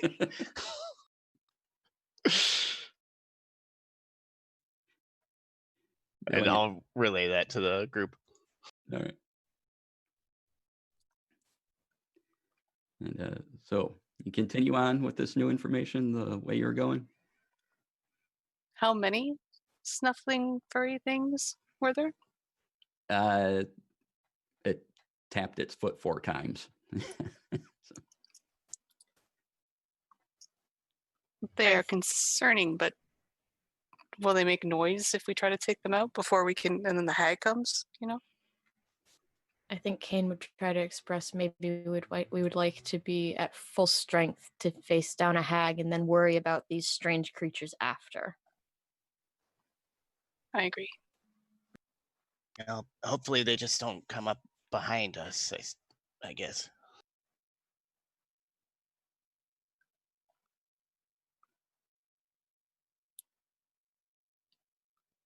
Yeah, I don't know how far away the hag is from this space, but maybe your tiny weasel could stay somewhere in between, and if they come, it could run to us. Yeah, I think he could alert me, and I'll tell Doggett to hide somewhere, but like in a spot where he would see them coming. All right. Yeah, he finds a little outcropping and can just sort of perch on, and just kind of looking back and forth. And you continue down as you have your little advanced scout troop looking for you. And the cave kind of curves around, and you can at this point hear sort of noises, clangings, and bubblings and things like that. It seems like if you just go around the corner, there's some light shining out to you.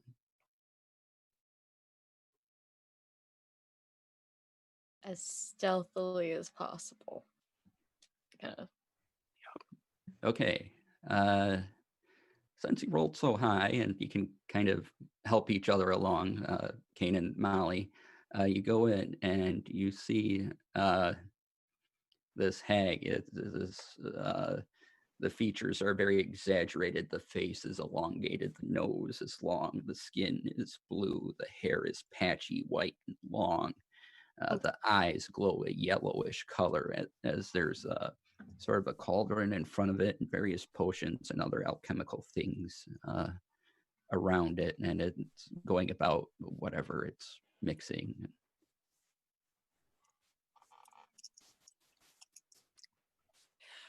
How far from us to the hag?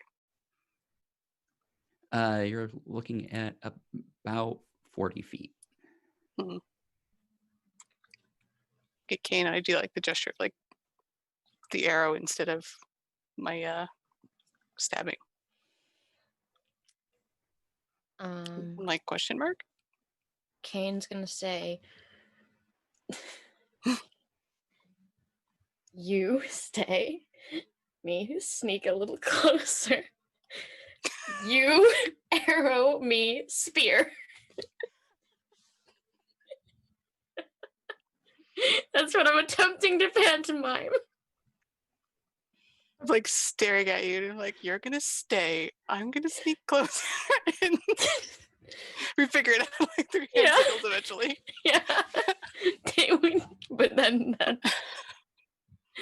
that would be The rest of you all sort of kind of group up and you're all quiet and you're just watching this weird pantomime thing go on, not understanding any of what's happening, but you're all just kind of waiting like, Yeah.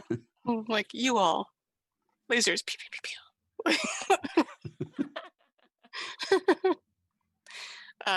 It'll kind of like wheel around to get into position to be on the opposite side of the cavern mouth.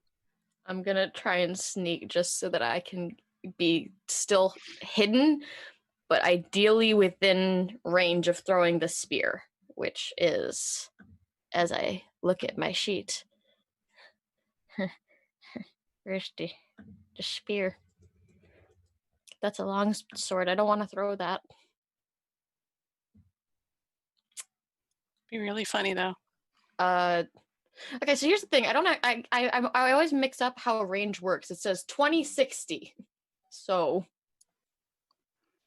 right, 60 is your long range, and okay. Yeah. So as long as I'm within the That's it. 60, I'm okay.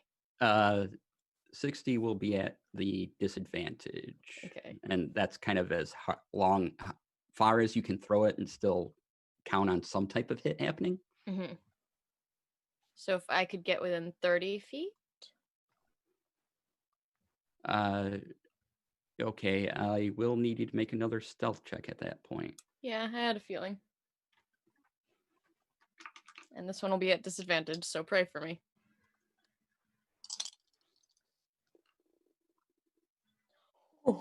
Oh, that was not bad at all. What does that do for me? It's only a +1, but that's still not bad at all. That's a 19? Okay, let's see if the hag notices you. Oh no. So there's some, the hag briefly looks up over, like caught something, but then nothing's there as I roll a 2 and gets back to her business. Okay. When Molly's in position and when I'm in position, I'm going to wait for Molly to shoot first and then I'm going to throw the spear. Yeah, I will try to get like an extra 10 feet into the room if I can. And then, or probably as I'm shooting, running up, I guess. Shoot and run up. I could do that. Okay, you're going to shoot first and then run up? Yeah, because I'm already kind of hidden. I'm hunkered down. All right, yeah. Otherwise, you'd have to make another stealth roll. So okay, it's up to you. Right. But if you're going to shoot first, that's fine. Okay. Do I count as hidden right now? You do. Yay! So I roll with advantage. Good news. Yeah. Oh, thank goodness for advantage because one of them was a 1. That's a dirty 20. You hit. Yeah. All right. So sneak attack. I think that went up. Sorry, guys. Nero Kudes. Short bow damage is 6 regular plus the piercing or plus sneak attack, which is an extra 9. So 15 total piercing. Okay. The hag is sort of over a cauldron now, and the arrow just sort of boom right in the shoulder, and this. Kane, you will get one more attack before we go into initiative. And okay, will it also be at advantage or no? Yeah. She's this happening too quick for her to kind of comprehend things. So that's gonna be. It's 5 less damage. Sorry, I thought I was 2d6. I'm not yet. I got overexcited. So 10 damage. Yeah. Sorry about that. No worries. So that's gonna be a dirty 20 to hit. All right. And then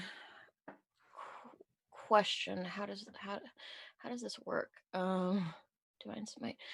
Now, when you're throwing a spear, can you pump a divine smite into that? It says when you hit with a melee weapon attack, it is technically a melee weapon. I don't know, so I'm asking. You're using it as a ranged weapon, so. Darn. All right, I tried. That's still gonna be 9 points of piercing damage. Okay. All right, and now everyone roll initiative. As that, you definitely have the hag's attention. So, let's see here. Kane, what is your initiative? 7. 7. All right. Next on my list is Sarissa. So I rolled a nat 1. So that gives me a 3. 3. All right. Okay, at least you didn't have a negative modifier. No. Then I have Molly. 14. Okay, Dawn. 17. 17. Rox. It's a hot 9. Hot 9. All right. We're doing great, guys. So speedy. We're like, we did it! And then we just celebrate for a second. Rox was eating chips around the corner. All right, Dawn, you are first. So I'm gonna tuck the lantern off to the side with Mhm. the kitty cat. So stay. And then I'm going to just make sure here that I'm reading this right. I'm going to. She's gonna put her hand on Rox's shoulder, while praying, and she's just gonna start. You can tell that she's starting to like get really, really focused. So I'm casting protection from evil and good on Rox. Okay. Can you describe what that does for those maybe watching not familiar with it? Yes, sorry. So as long as she's concentrating up to 10 minutes until the spell ends, one willing creature that she touches is protected against certain types of creatures. So that's aberrations, celestials, elementals, fae, fiends, and undead. It grants several benefits. So creatures of those types have a disadvantage on attack against the target, which is Rox. And the target cannot be charmed, frightened, or possessed. Okay. Yay. Next initiative is Molly.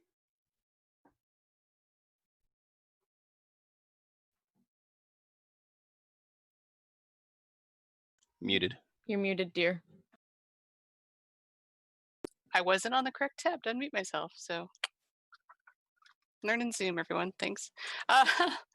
She's still a little bit far, so I don't want to run up on her yet. So I will move another 20 feet forward and take another shot at her with the crossbow, or not crossbow, short bow. Okay. Yeah, see what I can do. Oh, yeah, probably not. Warning shot, it's 10. Yep, the shot flies past her head, just whoosh, and she looks over at you. And now it is the hag's turn. Can,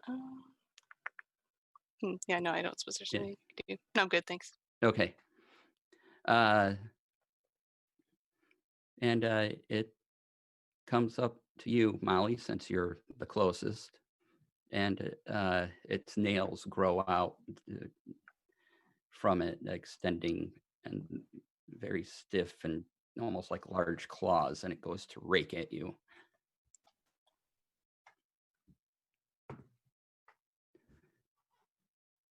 Does a 18 hit? Oof, yep. Okay.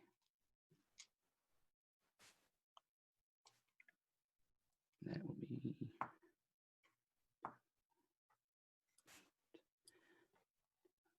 that's 11 points of slashing damage. Wow. That, yeah. That is real bad. Like, yeah, blood just like splashes out from Molly. It's almost like sparked. It's just so much. It's such a gout, so bright. She'll cry out and basically stagger.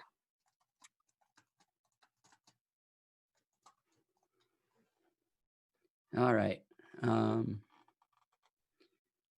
That's the hag's turn. Rox, you are next. Rox will quickly like brush the crumbs, like brush himself to brush get the crumbs off his hands. He'll like run around the corner to witness what's happening, I suppose, and shoot off a ray of sickness at the hag. And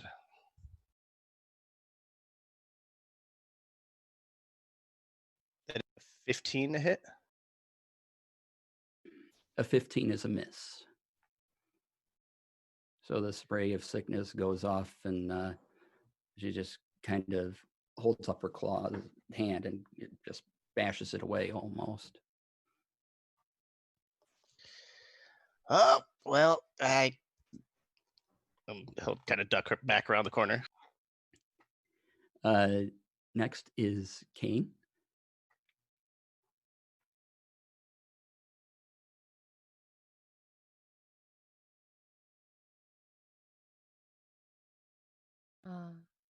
Does that happen before I go or after I go? How does that work? It is for Sarissa, so. Okay. So you get your normal turn, Kane. Okay. Right now. Okay, so for my bonus action, first of all, I would like to cast Wrathful Smite, which means that the next time that I hit with a melee weapon attack during this spell's duration, and it is concentration, I'm going to get an extra d6 of psychic damage. And a hag being a creature, if I hit her, she's also going to have to make a wisdom save to avoid being afraid of me. However, I'm then going to maintain concentration on that, and instead of attacking this turn, I'm going to move up and get my hand on Molly's shoulder, and I'm going to empty out my lay on hands pools. So you get 10 HP back. Oh, thank you. Okay, and I'm sorry, am I making a save or?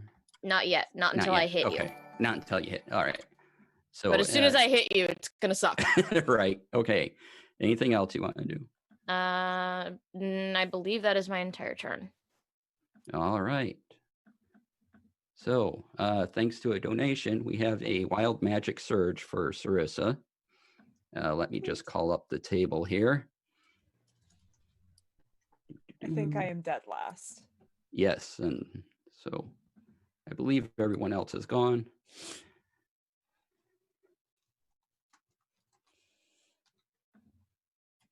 And let's see.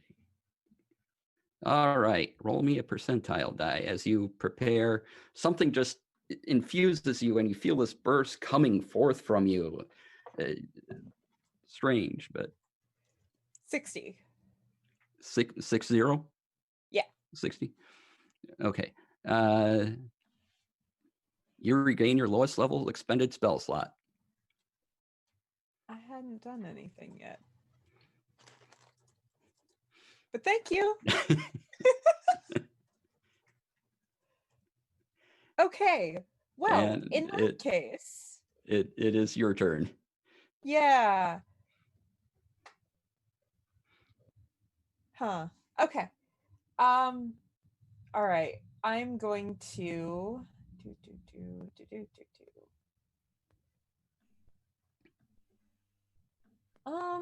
you know what? I'm going to cast Infestation at this witch. Okay. Tell me what happens. She has to make a con save of 11. I rolled a natural 20. So anything on half damage or on a save? Or? I'm looking.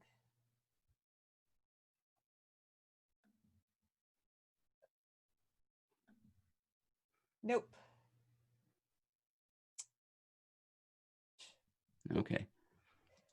So the wild magic infused in you, and you go to cast a spell, and all sort of seems to come out, and instead of expending that spell slot, you just sort of gain it back instantly, and but nothing else happens to you. So I wouldn't have had to use a spell slot anyway because it's a cantrip. oh, okay, so never mind.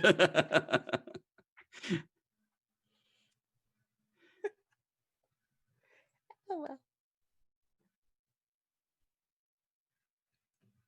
We are back to the top of the round, which is Dawn. And before we do that, chat, if you want to make more donations to the channel, you can just say, we'll let anyone have a wild magic search. You just tell us who you want that to happen to, and they will let me know. So thank you for that. Dawn, it is your turn again. Has it been 10 minutes? No. Okay, she's still focusing. As long as she keeps her concentration, Rox still has the protection. So that's pretty much what she's doing. Okay, you still get your action. Okay. Concentration is. I don't think she's gonna honestly move from where she is or do Okay. anything. I think she's just gonna stay where she is and focus. Okay. That brings us back to Molly. All right. Well, I took a savage claw to the chest. And Yeah, then it's in melee with you now, so. yeah. And then Kane came and healed me. So I will shoot them a very grateful look and look at the hag, madam, and drop the bow and pull my spirit dagger. And just sort of like for a minute there, I look like I hurt myself again as I channel my own health energy into this dagger, making one of the runes light up. And I will try to like position myself across from Kane and stab at her with the spirit dagger as I burn one of my hit die to power it up. Okay, let's see. Does a 24 hit this lady? Yes, a 24 is definitely a hit. Thank goodness, because I was really scared for a second. All right, so this is brand new. I've never done it before. So the dagger does 1d4 by itself, but I just charged it. So that's 2d4 now. Okay. Mhm. Oh, since I was flanking, do I get a roll with advantage on that? Just in case I get a 20? Sure. Thanks. Yeah, I didn't though. That's okay. We tried. Okay. So the dagger itself does, that's 4 plus 3 is 7 piercing, and my sneak attack will go off for another 2. So 9, I guess now, magical piercing damage total.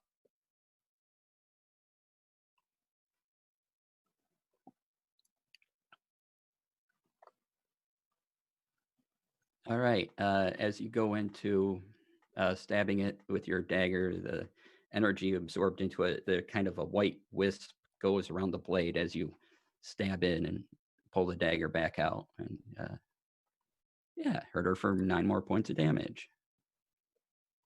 Awesome. However,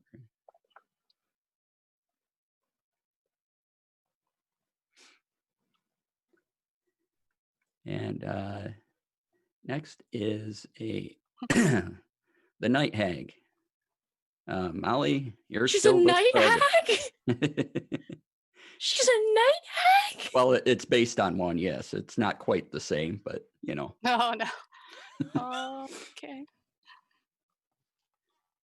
But I'm guessing does a 12 hit you? No. Sorry, I think 11. It is. Yeah. So it goes for a claw again and it misses. Yeah. Haha. No.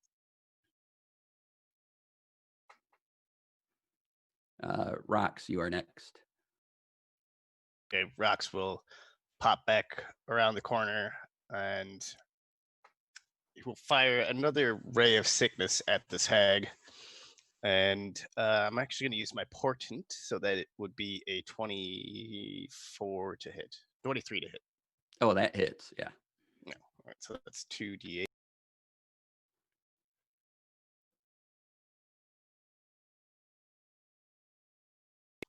It is 8 poison damage, and they are poisoned until the next turn, I believe.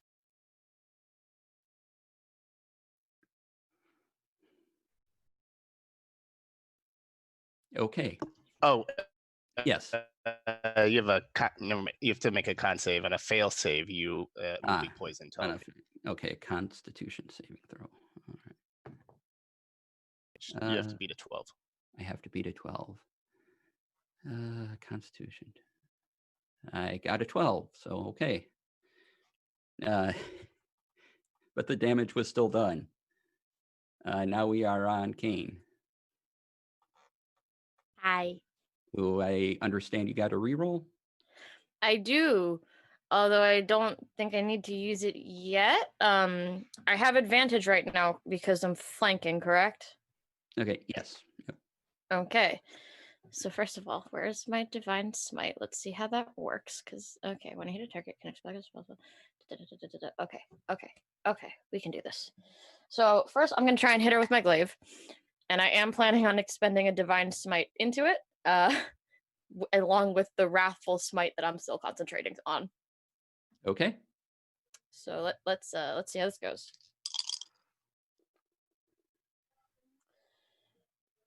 22. Oh yeah, that's a hit. Okay, awesome. So that's gonna be a D10 for the glaive, 2d8 for the smite. I need another d8. There it is, and then a d6 for the wrath.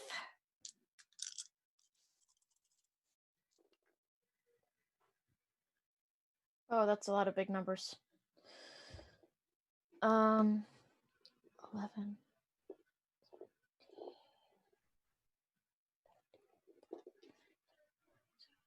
25 points of slashing damage from the glaive. Wow. Well, no, 8 points of slashing damage. All the rest was the smite, and so then that was radiant and what is wrathful smite? Radiant and psychic.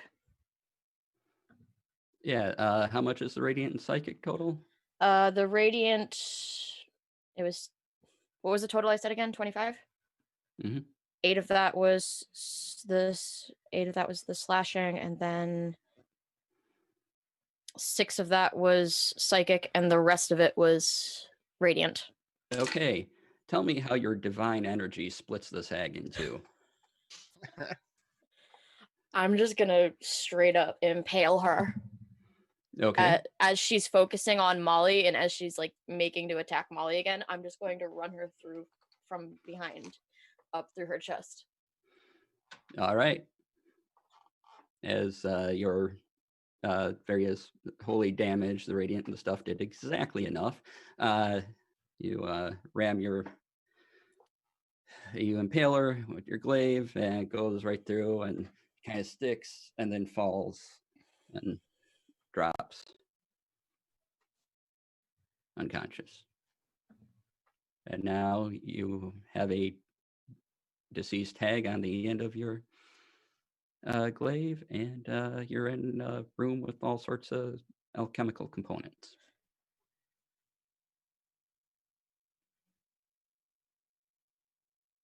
Oh, okay. I get a random reroll. Nice.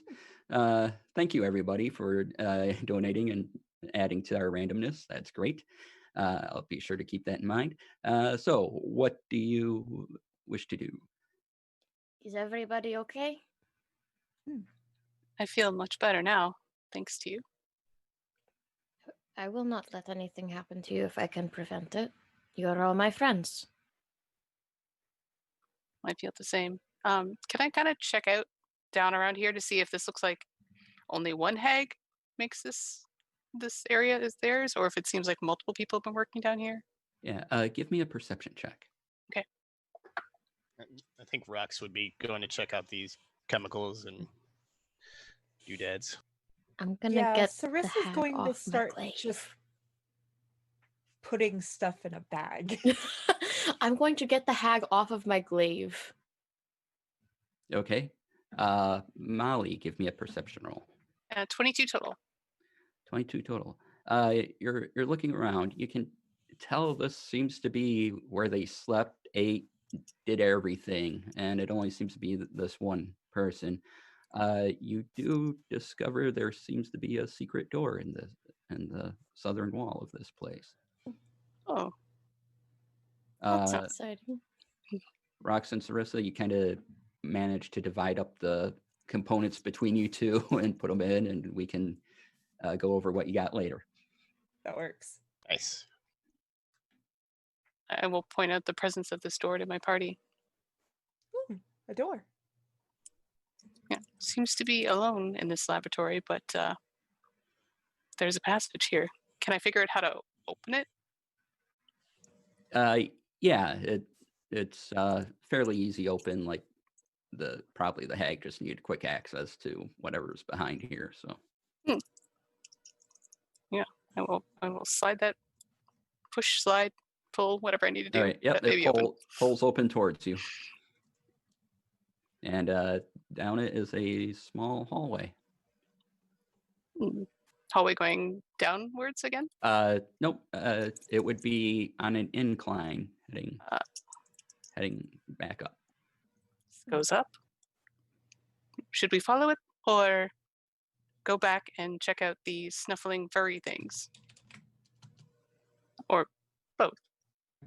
Both. But while that's happening, I'm going to search the hag's body after I try and get my glaive out of her. You cannot Okay. keep this.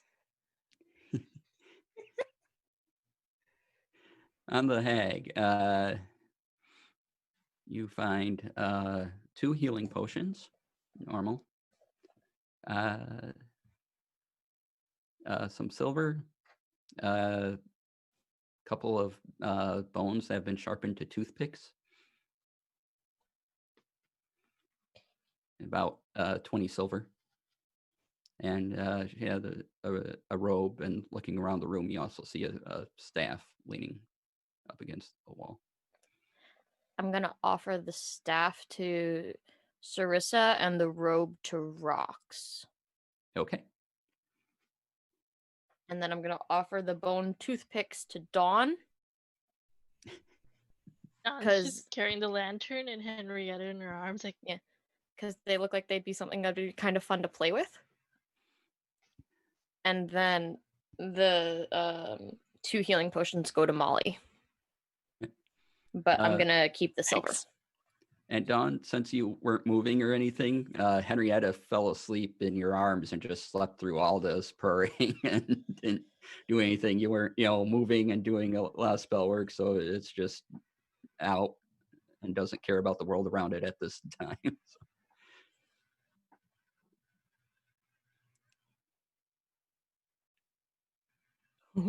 Okay. Rox has a wild magic surge. Thank you. And do you go back? Do you go up this passage? Just get out of here. Secret room. Secret tunnel. Secret tunnel. Secret tunnel. I think we'll still be cautious because I'm wondering if it's like a quick passage back to the little snuffling den, and I don't want to go tromping up there. Make an intelligence check. Okie dokie. Oh boy, I'm not terrible at these, but I'm not the quickest bunny in the forest. 17. Yes, that exactly seems what this would be. You can kind of line it up with a map in your head. Oh, like this might lead to where we wanted to go anyway. So it works out, but we should then also not make a lot of noise. Stealth. I'm Yes. still bad at that. I only made it last time because you were believing in me. I still believe in you. Oh, we shall hope it works again. Give another pat on the big pally shoulder and scuttle up the hallway. I'm gonna try a stealth check at disadvantage. All right. Oh Why didn't- no! Oh no, 16 for Oh. Molly. It's a 5. It's a 5. I tried. Molly, as you're going quiet, Kane's like, I did great last time, and just kind of charges ahead. But you clearly know Kane they are making a lot of noise. And you go right ahead and you just open that door at the end of the hallway, and suddenly 4 creatures that look like almost like a Jersey devil, whatever equivalent in Faerun would be, except they're wider and they have larger mouths and more teeth, and they all sort of turn and snap at you, and we can roll initiative. Wait, I have a reroll. Kane has to reroll. Can I try that again? It's like, nope. Not that part. No. Also, Sarissa managed to roll an 18 on stealth. Wow. Okay. no idea how. Somehow you're, yeah, nothing noticed you. Okay, roll initiative. Okay. Oh, no. Sorry, guys. Can I That's bring Doggett into initiative or combat? Sure. 30-20. All right, hold on here. Kane is first on my list. 19.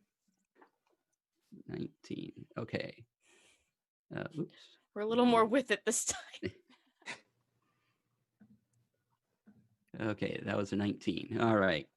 19. Okay, Sarissa, you got 20. 20. Molly, 15. 15. Dawn, 19. 19. Rox, 15 for Rocks, 4 for Doggett. 4 for Doggett. Okay. All right. And start. So first is Sarissa. How in the world am I? Okay. Okay. What did you say these things were? They look like large, more broad Jersey devils with larger mouths and lots of teeth. Oh, dear gods. Okay. Well, I'm going to get up in front of everyone and Thunderwave. Nice. All right. That is a con save of 11. A con save of 11. Okay, these things will probably have a bad day. All right. Nope. Yep.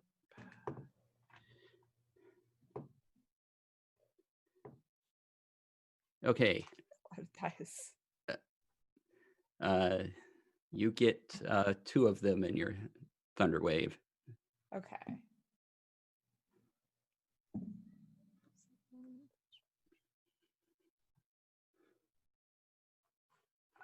12 thunder damage, and those 2 are pushed 10 feet away from me. Okay. The one rolled a natural 1 on its save, so it goes up against the far wall and how much damage was that again? 12.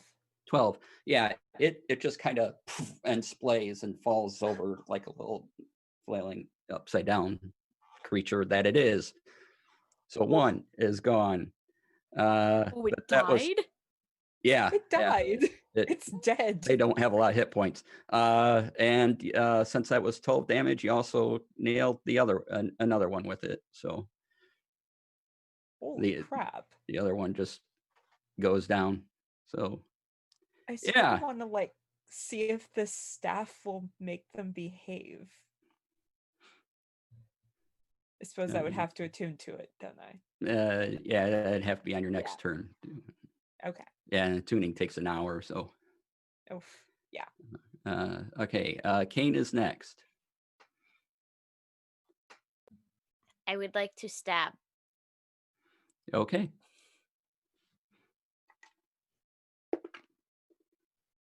How does a 17 do to hit? That hits. That will be 10 points of stabby damage. 10 points of stabby damage. Okay, that one goes down. There you're in There's front one of. left. So yeah, there's 1 left. I just kind of look at it and go, "You're next." I All want it as right. a pet. We have I have Dawn next. Yes. Yep.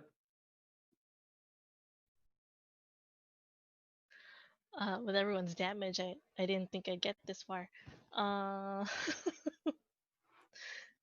So let's see. Second.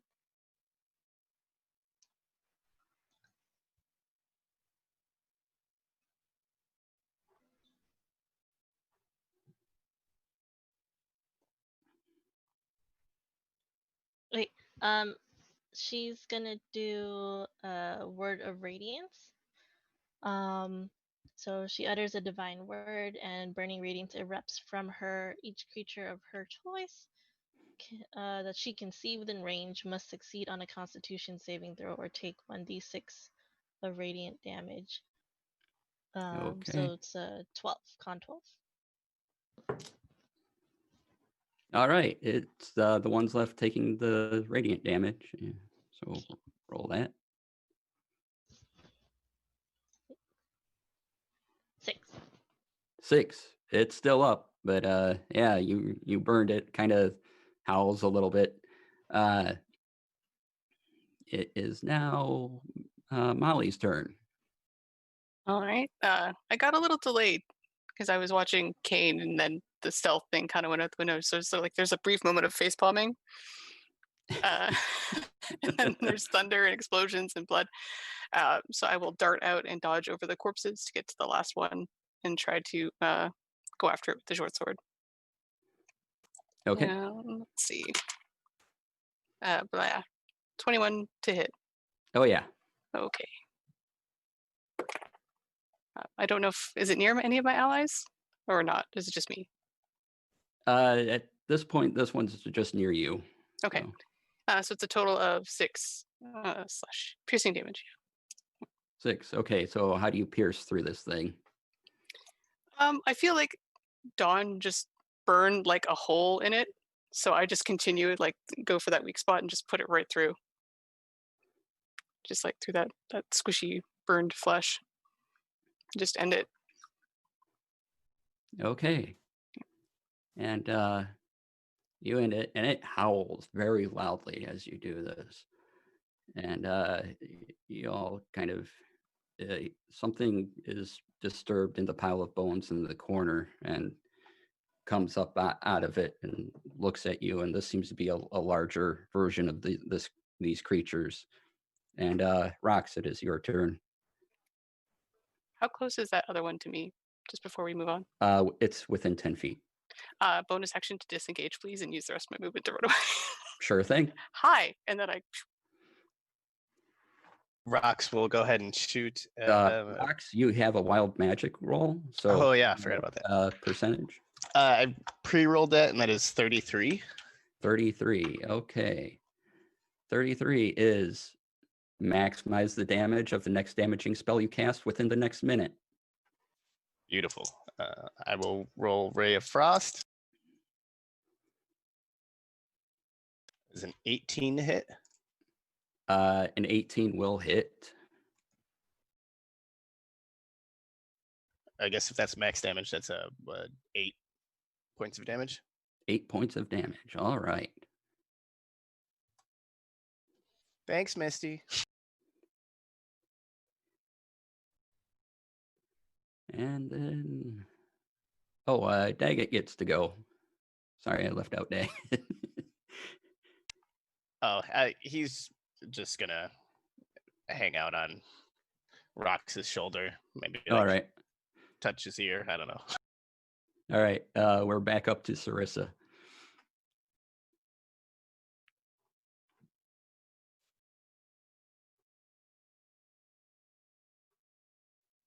Sarissa, you're muted. Oops, sorry. Well, poop. I suppose I will go ahead and cast a witch bolt at the big one. Which range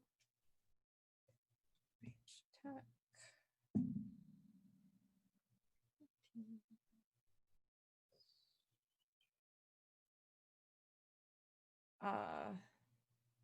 17 to hit.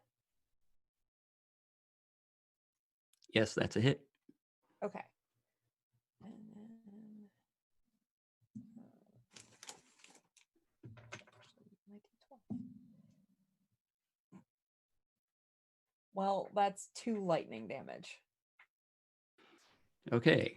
It takes that, zapped for it, and kind of growls and sniffs. We are at Kane.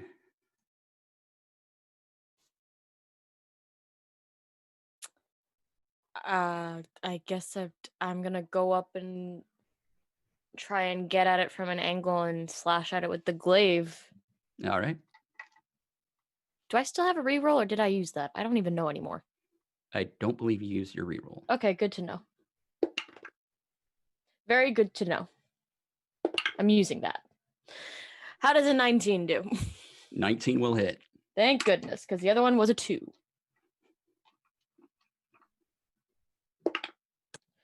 Where did that just go?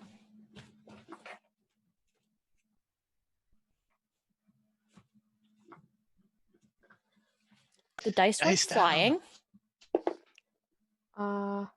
That's going to be 11 points of slashing damage with the glaive to this thing.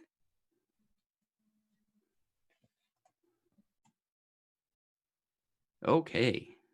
You do quite a hit to it, and it is in quite a bit of pain as it just and Oh, you're a big one. Dawn, it is your turn now. Dawn is going to cast Bless on Rox, Molly, and Sarissa. All right. Anything else you need to do? Move or? She's just gonna. I mean, she's still behind everyone, but she's gonna try to cover the ears a little bit of Henrietta, like stay asleep situation. All right. But that's what's happening over there. All right. Molly? All right. So Kane is over there right now. This looks like just a big souped up version of what we just were fighting. Yes. Okay.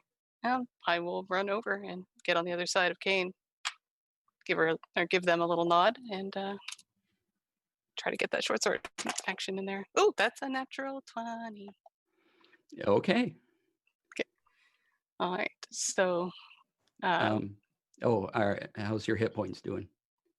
I'm 1 away from full. Okay, so you're fine. Okay. Just to let chat know, we have a special rule if you're at half your hit points or less and do a critical. So it hasn't happened yet, so the effect doesn't happen and no one's chosen it. Okay, go ahead and do your normal critical. Alrighty. So is it max damage plus another die or double our die? I can't remember, sorry. Double your damage die and then add your bonus to it. Cool. Oh, great. So that is... And a d4 for... Oh, d4 is just the hit, right? Oh, yeah, yep. Yeah. So that's total, that's 6, 9, 18 total between the sneak attack and the short sword hit. Okay, that will finish us off. Describe the finishing blow. Well, there was like a pile of bones, you said? Yes, yep. There's a pile of bones they seem to be using for chew toys. So okay, yeah. I think maybe I'll just like run up, and if there's like a rock, I'll jump up off the rock to give myself height, and like just go right after the thing's throat and just like try to lop its head off, like a big this is Sparta moment. Yeah, you do that with your dagger, just kind of slices through, and off with its head. So yeah, yep. Short sword, yeah. It goes, yep. And I'll just land back on the ground. Well, that was exhilarating. That was badass. And as you finish this off, anyone that wants to can give me a perception check as you're kind of looking through the bone piles and things. Yeah. 19. Okay.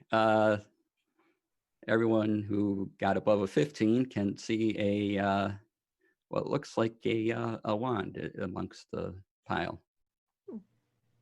Oh, how fancy. One of you should take it. How many of us can use magic? I think everybody, except perhaps Molly, but I pat the glaive. I prefer. Well, I have a new staff, and You could always Rocks. figure out what it does. Hmm. Maybe you don't have to be magic to use it. It's true. Hmm. True. Is that the only thing of note in the pile? Yeah.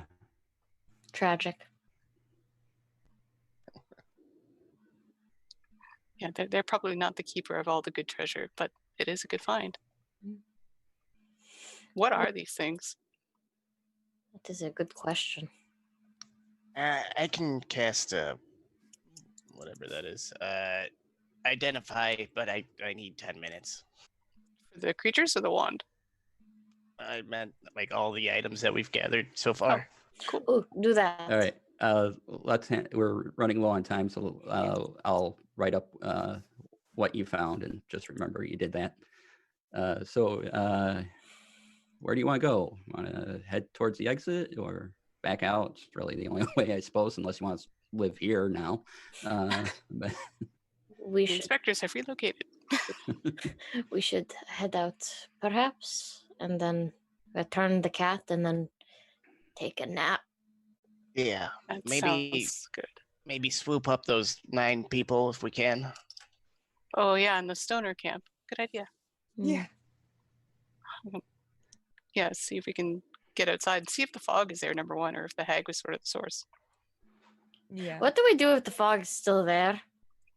We Run live really here. fast. Yeah, live in the cave. We live here. I mean, we could live here. We have meat. This one is very practical. I like it. so you go to the mouth of the cave, and as you look out, it's a bright, sunny day. And you can see Oh normally no. all the way out. Oh no. Oh no. You just see Kane like slink back towards the cave. Oh no. Did that robe have a hood she could borrow? Yeah, Or they could borrow? Rox will give Yeah. the robe back. He's like, you can use this for now.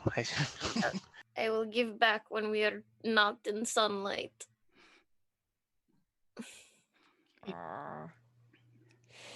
Here, See if here, Sarissa, hide under cloak next to me. It will work. So as you leave this cave, you walk out, and it's like you just step it where you entered this forest originally.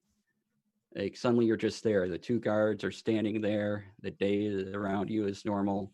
Off to your left, you see a group of 9 people, very confused, but still just like, oh, and exploring their day. And the guards rush over to try to break up whatever's going on there. And you have a cat. And what do you wish to do?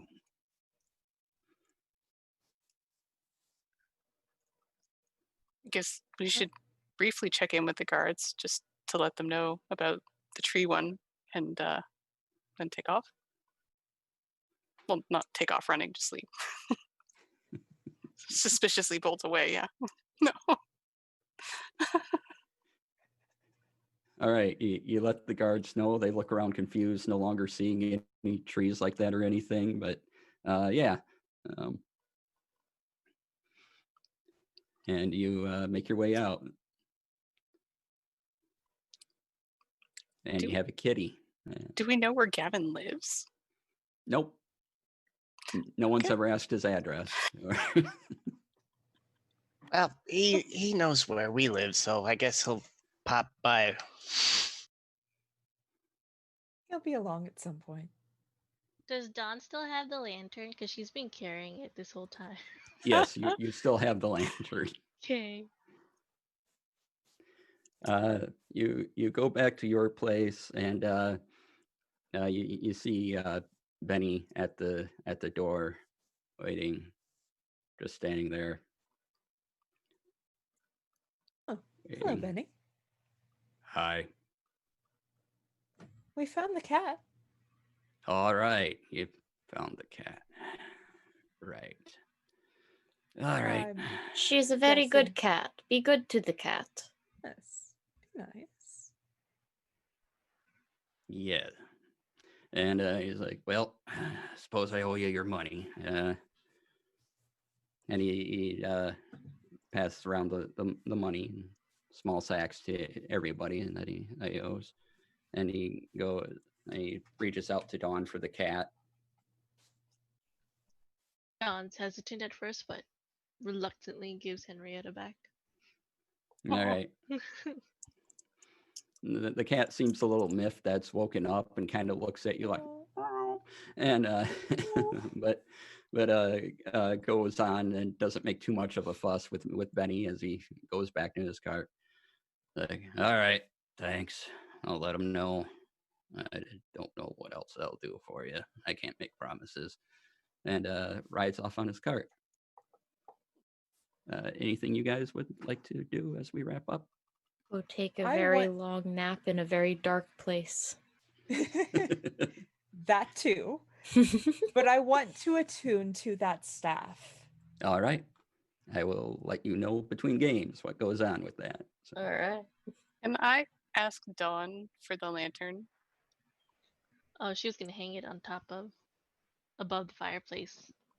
No, okay, perfect. Yeah, by the mask thing. Yeah. Yeah, so Yeah. Don's gonna hang that up there and then hide the rest of Everest money with his capes.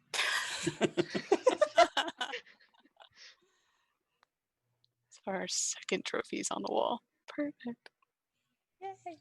and as you lay your second trophy on the wall, we go back towards that house outside of, or former house outside of Red Larch, where the spindly webs, we follow them as they have continued on across the land over these 2 weeks. And as they go over trees and plantations, it just becomes this black, red-ish, brackish color, and it keeps continuing on, and it keeps going towards Waterdeep. And that's where we'll end. Thank you all for watching. We are going to do our outros now, starting with, I have lost the order. Who's starting first? Vera, Adam, Crystal, Lori, then me. All right, Vera. I forgot how to do the outro. Hi, I'm Vera. You can find me at Vera Says Dragons just about everywhere on the internet. You can find me here next Saturday. I think I'll be back at Do Respite Wednesday night at 11 EST. That'll be awesome. I think. You'll probably find me in more things eventually. It'll be great. This was awesome. I had so much fun. Nice. You can find me at Damas Lamas on all things social media. Tomorrow at 6:30 Pacific, I'm playing Curse of Strahd on Featherfall Tabletop. Tuesday, I will be GMing a game, which is The Gods We Know, on the Twitch channel Friends Who Roll Dice at 6 Pacific. So check us out. Okay. Hello, people. You can find. Yeah, blah. I can't talk today. My name is Crystal Fear. You can find me at Crystal_Fear on Twitter and at Crystal Fear pretty much everywhere else. I will be back here Friday on this channel because we will be back with our Ravenloft game, which is gonna be awesome. We are running through the demi-plane of dread, and it's ridiculous and terrifying, and I love it. And I'll also be back here on Saturday. So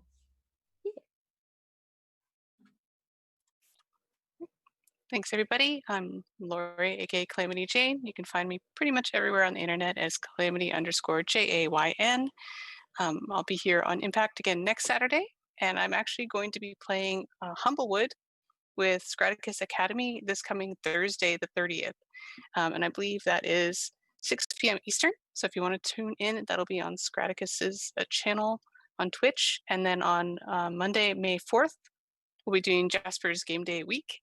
And I will be playing a game with Impact that time as well for some charity. So you should definitely tune in for all of Jasper's Game Week. And we'll see you next week on Saturday. Thanks. Hi everyone, I'm Michi. You can find me on all social media and here on Twitch as Witty Michi. You will also find me this coming Wednesday on Valdrian's channel with my bard. I'll be doing, I can't remember what campaign I'm doing, which is my bad, but I'll be doing something at 11 a.m. Pacific time, and then you'll find me again over here on Saturday. All right, and I'm DC Lasair. I've been your DM for this. That's DC LASAIR. You can follow me on Twitter and see me on Twitch and many other channels, moderating them, many other channels. I next will also be part of Jasper's Game Week on Wednesday, May 6th. I am running a game at noon Eastern. Yes, noon Eastern. So please check that out, and I'll have more details as I know them. Thank you all for watching. I want to thank once again Crystal for our graphics, and the person without whom this show does not air, our wonderful producer Misty. Thank you for all your efforts and keeping us live and going and letting us know our times. It's a big help. And please, if you enjoyed the show, follow, subscribe to Impact RPG, and check out all our content info. Follow us on Twitter at Impact RPG. And while you're here on Twitch, Impact RPG as well. And thank you all for watching. We appreciate it. And goodbye.